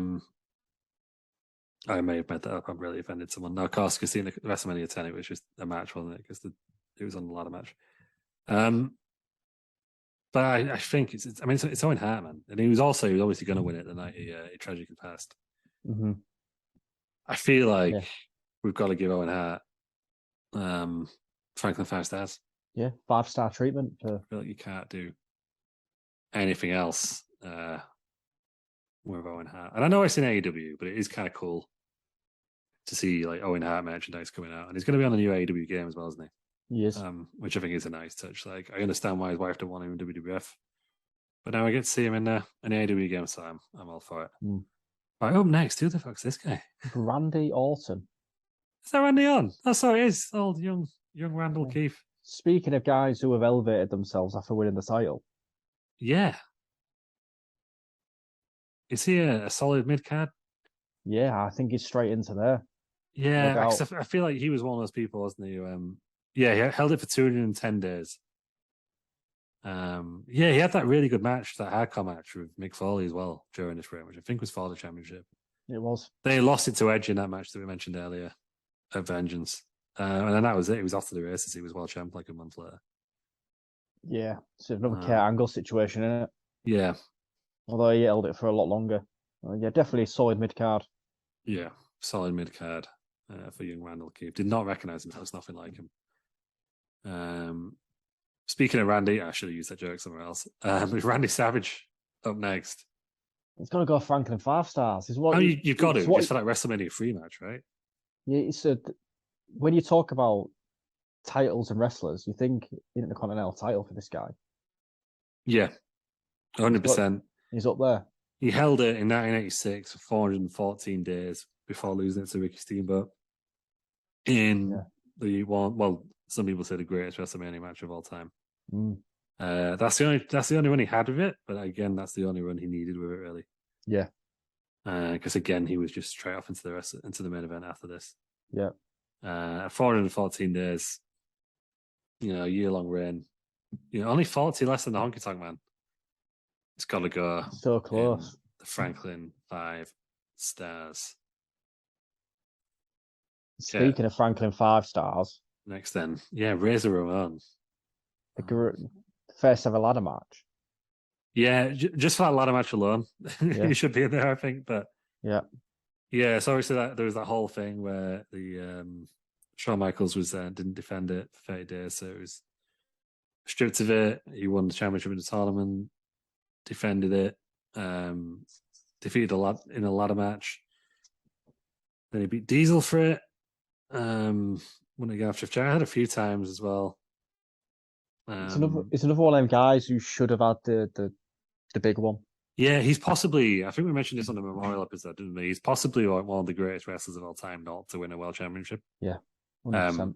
In any company, which I think was more than deserving of. So it's got to be Franklin 5 stars. How do you put Razor Ramon? Again, video packages. Razor Ramon's in there every time, right? Claiming those belts at WrestleMania. He is. Up next, then, I think one of the greatest of all time, but is he in the Intercontinental Championship stakes? Rey Mysterio. See, I remember I automatically just think of WWE Championship when I think of. Yeah, I think he's only won it. So he beat JBL for it at JBL's retirement match in like 25 seconds at WrestleMania 25. Then lost it to Chris Jericho, as everyone did in this time. Then he beat Chris Jericho at the Bash, just called the Bash, in a mask versus title match. And I feel like he had one of those with CM Punk as well, but I can't remember. Maybe he didn't. Oh no, that was a title versus Straight Edge Society, wasn't it? So he's had 2 title reigns with it, both in 2009. Held it for a combined 130 days. I would say solid 6.5. Yeah, I think so. I say as wrestlers of all time, probably way higher up in that list, but as Intercontinental Champion, it's got to go there. You just think of the World Heavyweight Championship run, as you say. Yeah. Speaking of people you definitely don't associate the Intercontinental Championship with, Ric Flair. Am I right? You think he's only ever won this the once? I think so. I think it was against Carlito. And it was definitely, no offense to the fella, definitely past his prime. Fair to say. During this run. It's all right. He's only worked about 20 years past his prime. So. Yeah, he held it for 155 days. And I do remember him defending it against Triple H, which I think it was very rare for Triple H to even compete in this era for the Intercontinental Championship. But yeah, that was it. Ric Flair. 6.5. It's it. I'd say 6.5. It's a reasonable amount of time in it to have it. But I didn't really do anything with it. But I guess it's just you'd give it because it's Ric Flair, and I guess that makes him a Grand Slam. I assume he won the United States in WCW at some point. Yeah. Okay, here we go. Rick the Model Martel up next. Now, obviously, again, this was before our time, so I'll do my research. Because that's not Rick the Model Martel, and the internet's going to fucking crucify me. That's Rick Rude. I do apologize. I'm sorry. The little thumbnails, we can only see little thumbnails. I'm really sorry. We're cancelled. So thanks for joining us on the last episode of Wrestling Around.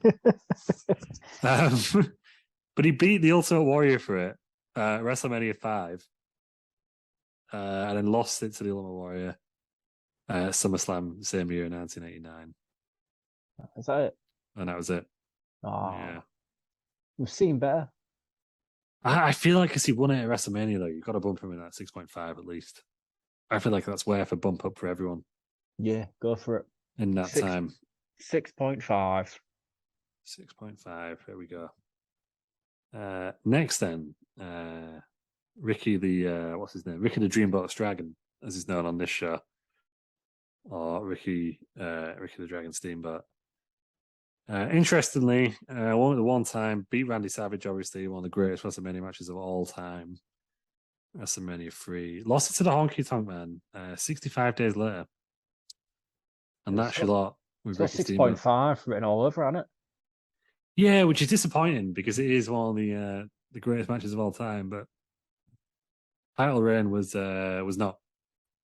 I'm not sure if he was injured or why he lost it as quickly as he did, but yeah, to the Honky Tonk Man as well, which is random. But there we go. I was listening to a Cultaholic podcast today where they said apparently Butch Reed was meant to win it instead of Honky Tonk Man, which is strange. Oh, okay. He didn't. He was injured or something, and then Honky Tonk Man apparently walked in the office, and Vince was like, "God, that he'll do." Thus setting off the longest Intercontinental Championship reign of all time, apparently. Okay, speaking of greatest Intercontinental Championship reigns of all time, Big quiche. Pound if you can tell me which year this was in. Rikishi. This 2001. I can't find it, but it was now. I bet you a quid. Thank God, my blushes are spared. It was the year 2000. He beat Chris Benoit on SmackDown. He lost it to Val Venus 14 days later. Well, that's getting the C. I'm afraid so. As much as I love Big Quiche, one of my favourite Attitude Era wrestlers, give us some of the best moments in the Attitude Era. Getting the C. Yeah. And obviously, the greatest thing he ever did for us was impregnate his wife and giving us the Usos. But yeah, apologies to people in coastal communities because Rikishi has been dropped into the sea. God, it gets worse. Fucking Road Dogg didn't even win it. Is that Road Dogg? That is Road Dogg. It is Road Dogg. Obviously, my confidence is shook after the whole Rick Rude debacle. When the fucking hell did Road Dogg win the Intercontinental Championship? He can have only won it once, and it must have been a short reign. I don't remember this at all. I can't even. God, how early? He won it. Well, he's similar to Rikishi, basically. Beat Val Venus 1999 on Raw. Lost it to Goldust 2 weeks later on Raw. Get in the sea. He's in the sea, Road Dogg. Unfortunately. Here's an interesting one next then.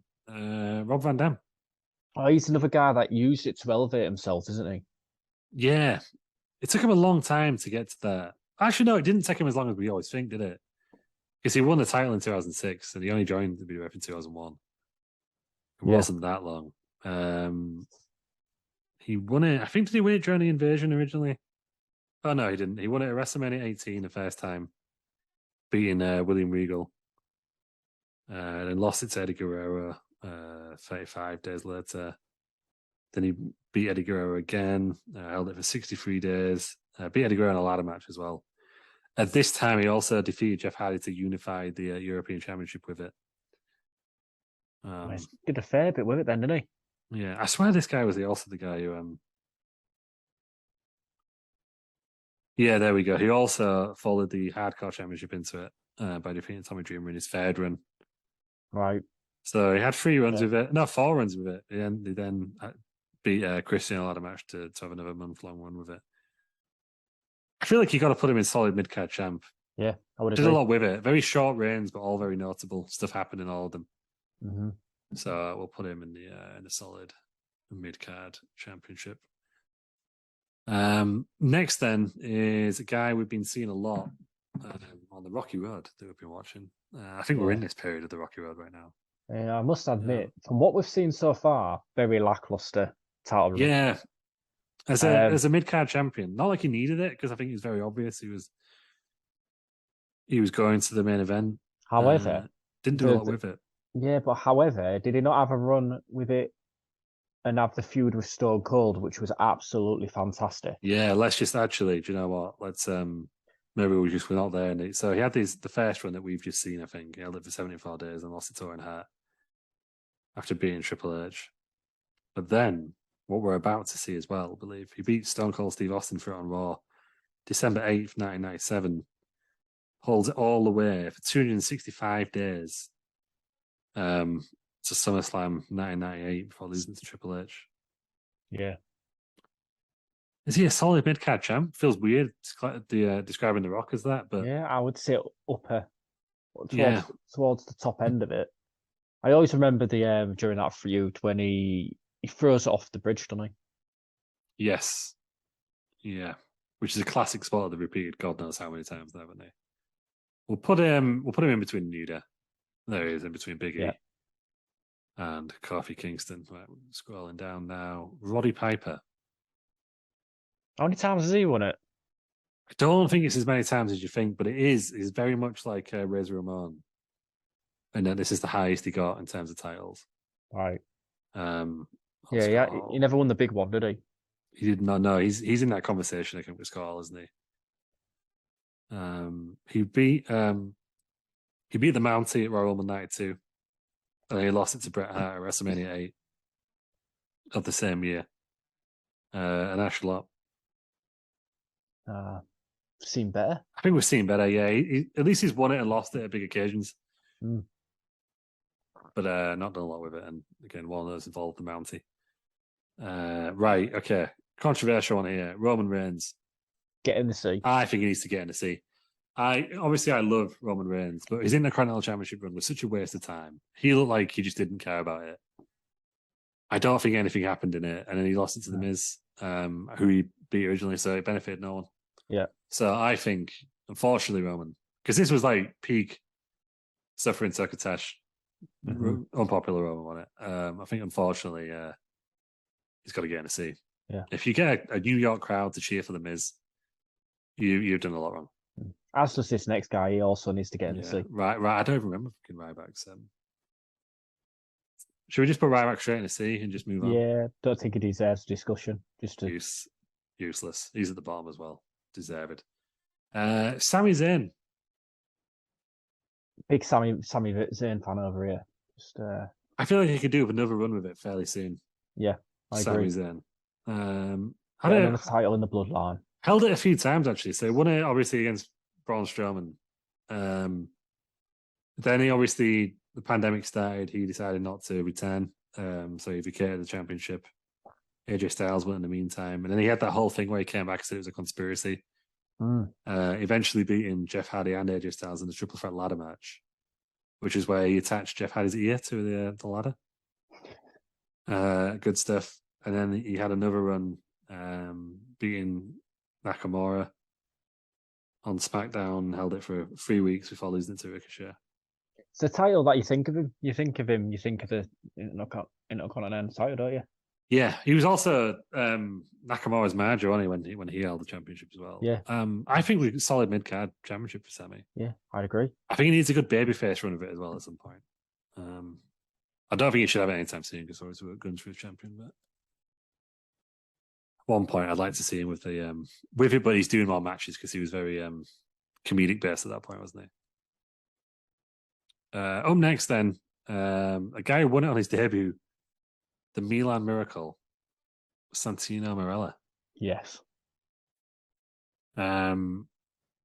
What do we think? I think he's up there.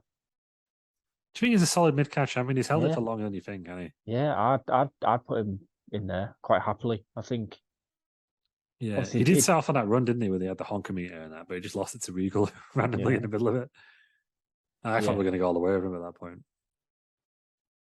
Yeah, but it was a good, entertaining run, I think. For the era, definitely. Yeah, so he beat Umaga for it, obviously, thanks to Bobby Lashley. And he lost it back to Umaga. And he had that great heel turn where he was entertaining as hell. And then he lost it to Regal. When was that? When did he hold it again? Oh, yeah, Santino Marella, 2008. 85 days he held it for when they thought we were going to go all the way. And he lost it to Regal in England, which is a pretty cool moment. So I think he's a solid mid-card champion, Santino. Had potential to go higher. But we'll put him there. Up next, then, it's only Seth freaking Rollins. It's got to be up there as well, surely. He's probably out of the Shield members. He's probably the one who did the most with it. Am I right in thinking? I think so. Yeah. So he won it for the first time at WrestleMania 34 in a triple threat match. They lost it to Dolph Ziggler at Raw. Won it back at SummerSlam. Before they held it for 119 days before losing to Dean Ambrose. He did a lot with it though. He main evented a pay-per-view with it against Dolph Ziggler, which I made the fans ruined, but he headlined it all the same. He won it at WrestleMania. I don't think he's quite a Franklin 5 star level for doing that, but he's definitely the best of the Shield. So if we've got Dean Ambrose in the middle of the solid mid card, we probably need to put him above that, don't we? Yeah, I would agree. Above Dean, right there. There we go. I think I'll do. There we go. That will do. We'll race through these now because I've just seen the time. This is the longest episode of that Wrestling Around for a long time. Probably. Shawn Michaels. Straight up 5 stars. It's got to be 5 stars, I think. I've never been a huge Shawn Michaels fan, but I'm going to have to put him right above Bret Hart, I think, which again is just going to set him on fire. You just can't think of the Intercontinental Championship without Shawn Michaels. No. And especially in the 90s. And yeah, again, like propelled himself to the WWF Championship with it. Agreed. And he's always in the video packages, and it's always the ladder match. Ladder match, yeah. But yeah, I don't think he won it as many times as we think, but I think still they only won it once, I think, but twice. Yeah, you always think of the ladder match and then the match against Stone Cold. Yeah, he had a 202-day run with it, 113-day run with it. And then he won it again. Held it for another 91 days. So yeah, good stuff. He's got to be up there with the Franklin 5 stars. Really, benefited him. Right, Shelton Benjamin, solid mid card. I was gonna write. I thought that, but now the more I think about it, and the more I scroll up and down his title history, I am going to make a controversial suggestion that he should be Franklin 5 stars. Oh, really? So let me just get him up, right? So he won it for the first time, Taboo Tuesday. Held it for 244 days, beating Chris Jericho. He then beat Ric Flair for it and held it for a further 69 days.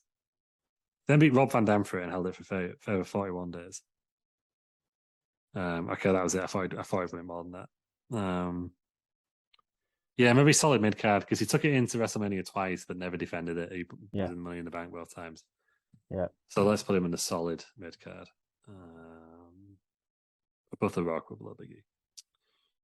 Right, Shinsuke Nakamura. This is a weird one because I feel like if we were doing this, well, whoever's doing wrestling podcasts in 30 years' time, they get to Shinsuke Nakamura, they're going to think, oh, he's one of the greatest champions of all time. He held it for so long. Didn't do a damn thing with it, though, did he? No, he didn't. He held it for 182 days in his last run. And I think he's held it since before then as well. And I had a 201. So he's actually held it for over a year in his combined reigns. But he's done nothing with it. I can't think he's done anything with it at all. I can't think he defended it. It didn't get defended for a long period. He won it on the Extreme Rules kickoff show. Didn't he get injured and they kept the title on him? Yeah, I think so. But he also had that weird run with the US title, didn't he, where he held it for ages and never did anything with it. I think despite him holding it collectively for nearly a year, or over a year, I still think we've seen better. Yeah. I think we're going to put him in a seen better one. I think he just didn't do anything with it. Yeah. Didn't give it a couple more years with another run, potentially. We'll think more of it. But because considering, I think when he was in New Japan, he had the Intercontinental Championship and he made it the same level as the world title, didn't he? It was a bit of a joke title, I think, and he took it and made it one of the most prestigious. But yeah, no, he's just nothing with that belt. It's been really disappointing. But I reckon in 30 years' time, people look at that and think, oh, Nakamura held it for 380 days. But no, nothing. Right, up next, Stone Cold Steve Austin. Straight into Franklin 5 stars. Yeah, it's got to be any. I know, obviously, he's more synonymous with the World Championship now. It's fine. We'll put him below. It's got all that. But yeah, solid runs. Quite not late in his career, but after the King of the Ring, which surprised me. That there was again everyone in that time up until Ken Shamrock. I think look at this run. It went Owen Hart, Stone Cold, The Rock, Triple H. Before then, it was Triple H, The Rock, Owen Hart, Stone Cold. This was quite the era, 96, 97, 98 for the Intercontinental Championship. Yeah, it's where all the Intercontinental Champions then went on to become the top star. Yeah, like the top stars. Like if you look at that, obviously, like Owen Hart would have 100% been world champion. Yeah, had he not passed away. Triple H, The Rock, Stone Cold. Yeah, like what a time for the Intercontinental Championship, sir. He's got to go play for me. Up next though is Test.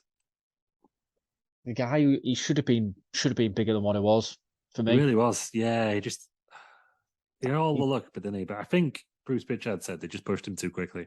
Yeah, that was his problem. They didn't give him a chance to actually be a wrestler. Go ahead. Yeah, I was going to say, I think we've seen better with Test. I think with this one, he needs to get in the C. Really? He held it for 13 days. Oh, is that all? Beating Edge and then losing to Edge. Oh, yeah, get in the C.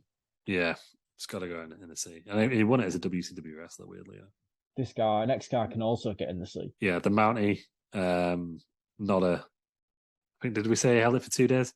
Yeah. And that was your lot? Yeah. Yeah, that was that weird one where I think we covered the pay-per-view right after it. They filmed something on a house show just in case someone didn't turn up, and then they didn't, so they used it. I can't remember what it was, but that was the story. And then when the Mountie held it for 2 days, so obviously the Mountie is in the C as well, but obviously above Ryback. Who's this fella next? I can't see this guy. Who is this? Oh, it's Tito Santana, I believe. Oh, is that one Tito Santana? Right. That's Tito. Let's zoom in. Oh, it's the Texas Tornado. I think he was one of the Von Erichs. Yeah.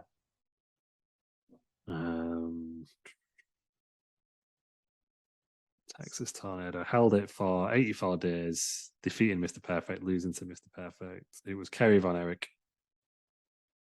Right. Well, 6.5. Yeah, based on that. Yeah. Yeah, didn't do a lot with it, did he? Top end has seen better, maybe. Yeah. Bottom end is 6.5. Yeah. The Von Erichs in WWF was a weird story. I think they came in far too late. But yeah, seen better, unfortunately, based on that. Up next then is Tito Santana. Again, held it very early on in our period. He beat Greg Valentine house show. Held it for 217 days before losing to Randy Savage on WWF on the Northeast Sports Network. So big show that he lost it on. But I guess this was before the days of Raw, SmackDown, so it probably was a big show to be on TV. But what do we put to? I guess Tito Santana, he had won it before as well. He'd held it for 226 days prior to our time period, because obviously it's only from 1985. Based on that, I think he's a solid mid-card champion. Yeah, I think so. I think he's one. Everyone always compares Kofi to him now, I think. Of him always being like a really solid mid-card champion, but never quite made it into the main event. But he could be relied upon for a main event match if you needed one. Yeah. Yeah. Right. Who was picked these thumbnails? Who's this? Triple H. Is that Triple H? Oh, yeah, so it is. Yeah, God, I'm going blind. Triple H, right. I think based on what we talked about earlier with, Stone Cold, The Rock, Owen Hart, does he fit into that yes. same category as those guys? 100%. Yeah, because this was the time he was morphing from Hunter Hearst Helmsley to becoming the game Triple H. Yeah. And then if he even as the game, he had a couple of runs with it again. Yeah. And obviously I can't because he won it in the 2-man power trip as well, never sure forget about. But I honestly can't wait until we get to it on the Rocky Road. I think it might be the next episode. There's a ladder match with The Rock at SummerSlam. It's going to be great. So, Triple H is up there. And then obviously he challenged Ric Flair for that one time. Right, here's a weird one now. The Ultimate Warrior. So he beat Rick Rude for it, discussed earlier, before I called him Rick Martel and ruined the show. Beat Rick Rude for SummerSlam. And then he unified it with the WWF Championship at WrestleMania 6. And then vacated the belt the next night. Basically saying I want to concentrate on being WWF champion. But he had 2 runs with it, held it once for 216 days, beating the Ultimate Warrior, and he's the Ultimate Warrior, beating the Honky Tonk Man, ending his record-setting reign. And then, held it for another 218 days, so he's held it for over 400 days in total. It's very, very good runs. And then defended it in the main event of WrestleMania. He was the only person to do that. So we've got to give him the 5 stars. I know he's not a very good wrestler, but as an Intercontinental Champion. Yeah, as a champion, he's up there. Yeah, and also he had the yellow belt. So if you get a custom championship, got to be up there for me. Definitely one of the worst wrestlers of all time. Yeah, terrible in-ring worker. Terrible person as well, by all sides. Sounds of it, but greatest Intercontinental Champion of all time, one of them. Right, up next then, we're down to the final 5. It's, as our friend Regal would say, Umanga. Oh, this guy's got to be up there for me. Yeah, when he had the title, it just felt like it was a big deal. Yeah, he had it all through that the Donald Trump storyline. Yeah. Obviously, he lost it to Santino, but he won it back almost immediately. It really felt like he was just undefeated, didn't it? Like, well, it was a big deal for I know Santino beat him through the help of Lashley, but it was a huge deal when it happened. Yeah, I was a big Umaga fan. I think Gunther just booked him so well. Yeah, up until obviously he hit Cena in his golden triple at the time, didn't he? But solid mid card, top end of solid mid card for me. Yeah, exactly. I really wish that it would it moved him up to the next level. I think if we hadn't had the tragic death of Umaga, he'd been world champion. Yeah, it was just such a good big man at the time. I know there's a lot of big men now, but at the time it was kind of something else, wasn't it? Because he was athletic. The fact he could move that quickly. Yeah, really solid, and obviously from the Anoa'i bloodline. So imagine him in the bloodline now. It's like the enforcer. How cool would that have been? If only. Val Venus is next. Get in the sea. I think he's got to get in the sea. And I feel like, when we were talking about the great run of like Owen Hart, Triple H, The Rock, Stone Cold, he quickly went from that to Ken Shamrock to Val Venus, and then it was after that he goes Road Dogg, Goldust, The Godfather. Yeah, I feel like he really, really pulled the championship down.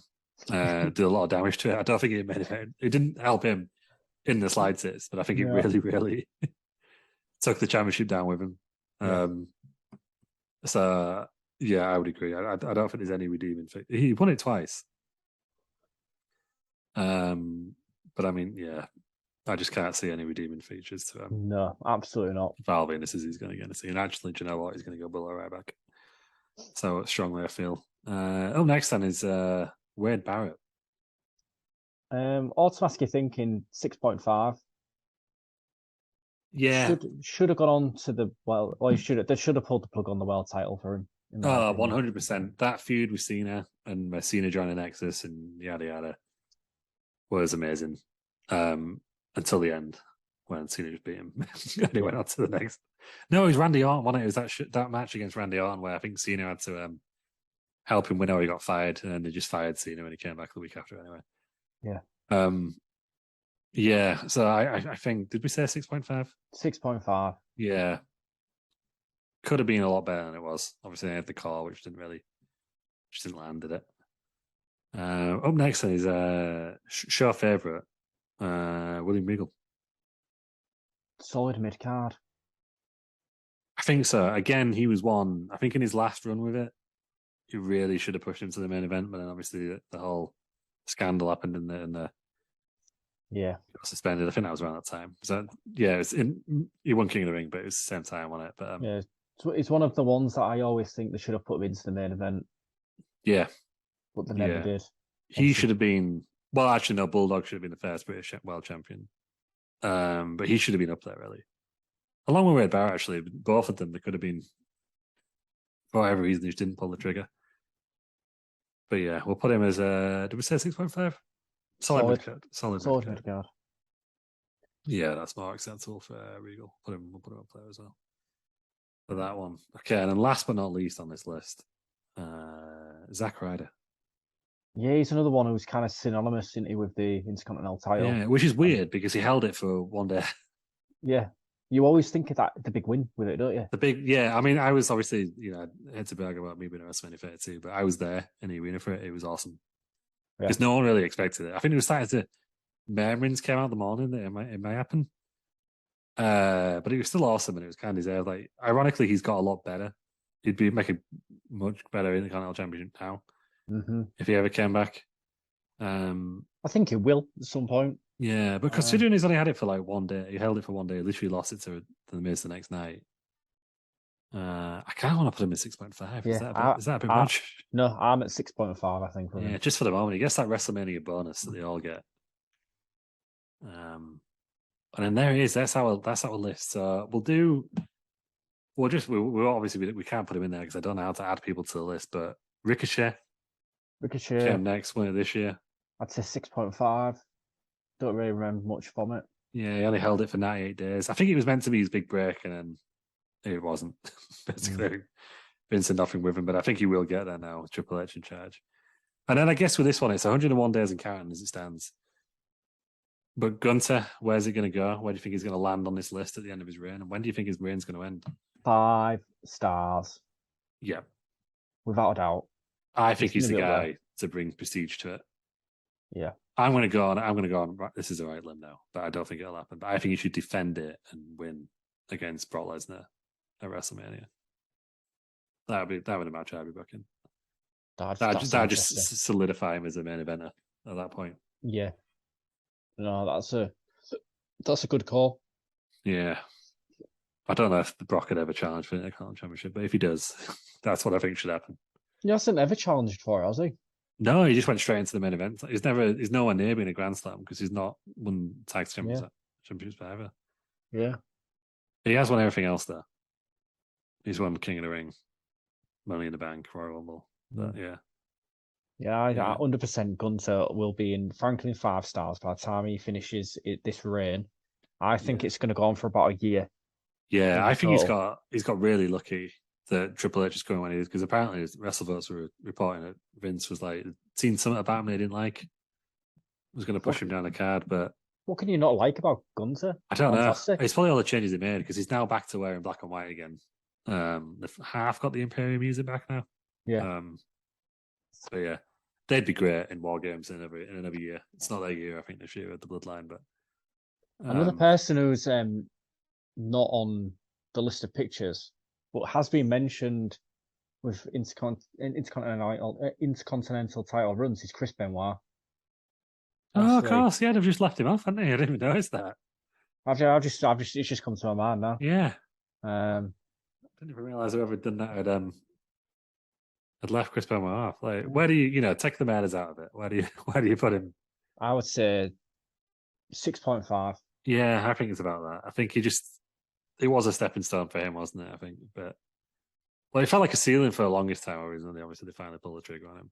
Yeah, but then he won a Great World Champion because he couldn't talk on the mic. He didn't have the charisma, did he? No, didn't have the charisma. I'd have been interested to see how his obviously we wish just to avoid the tragic accidents is that his ECW Championship reign had happened. But yeah, no, I forgot about Chris Benoit, which is probably how it should be. But yeah, I would wrestling aside, he's definitely getting a seat. Taking only wrestling into account. Yeah, I think 6.5 for Chris Benoit. Okay, you happy with the order we've got him in? Is there any final changes you'd make before we wrap up this? I don't think there's any changes that I would make. Obviously, we are getting late. Yeah. But I think we've more or less nailed it. Yeah. We've done it right, haven't we? Yeah, I think we're good. I'm sure that, Terry won't listen to it, but I'm sure Ross will have his thoughts on this when we get back. And obviously, if you've got your own thoughts, tweet us at WrestleRound. There was one fella, I can't remember his name now, who used to comment on all our YouTube videos saying that Christian was the greatest Intercontinental Champion of all time. We've got him in a second tier, but I think that's a good one for us. I guess we decided that Shawn Michaels is ours, but there's a few up there. Actually, do you know what? No, it's Chris Jericho, isn't it? Yeah, Chris Jericho. Yeah, it's Chris Jericho. Yeah, that's followed by The Miz. Yeah, let's do a top 5. Or should we just do it? Let's do a top 3 because it's 5 to 11. Who's third? Looking at them, Honky Tonk. Yeah, you're gonna have a solid one, aren't you? So for me, they're the top 3. There we go. The longest reigning and the 2 with the most. Yeah, I'm happy with that. Yeah, that's a good solid list. Right, I'll save this afterwards and we'll tweet it out after when the show goes live, so you can compare notes and tell us how wrong we are or how right we are, which would be really nice to see. But we should probably wrap it up, Aaron, because we've both got work in morning and it's late as fuck. Agreed. We've gone way over. I was like, we'll do like an hour, 45 minutes news show in about an hour about this tier list. It's gone. The call's been on for 2 hours, 11 minutes now. So we should probably call it a night.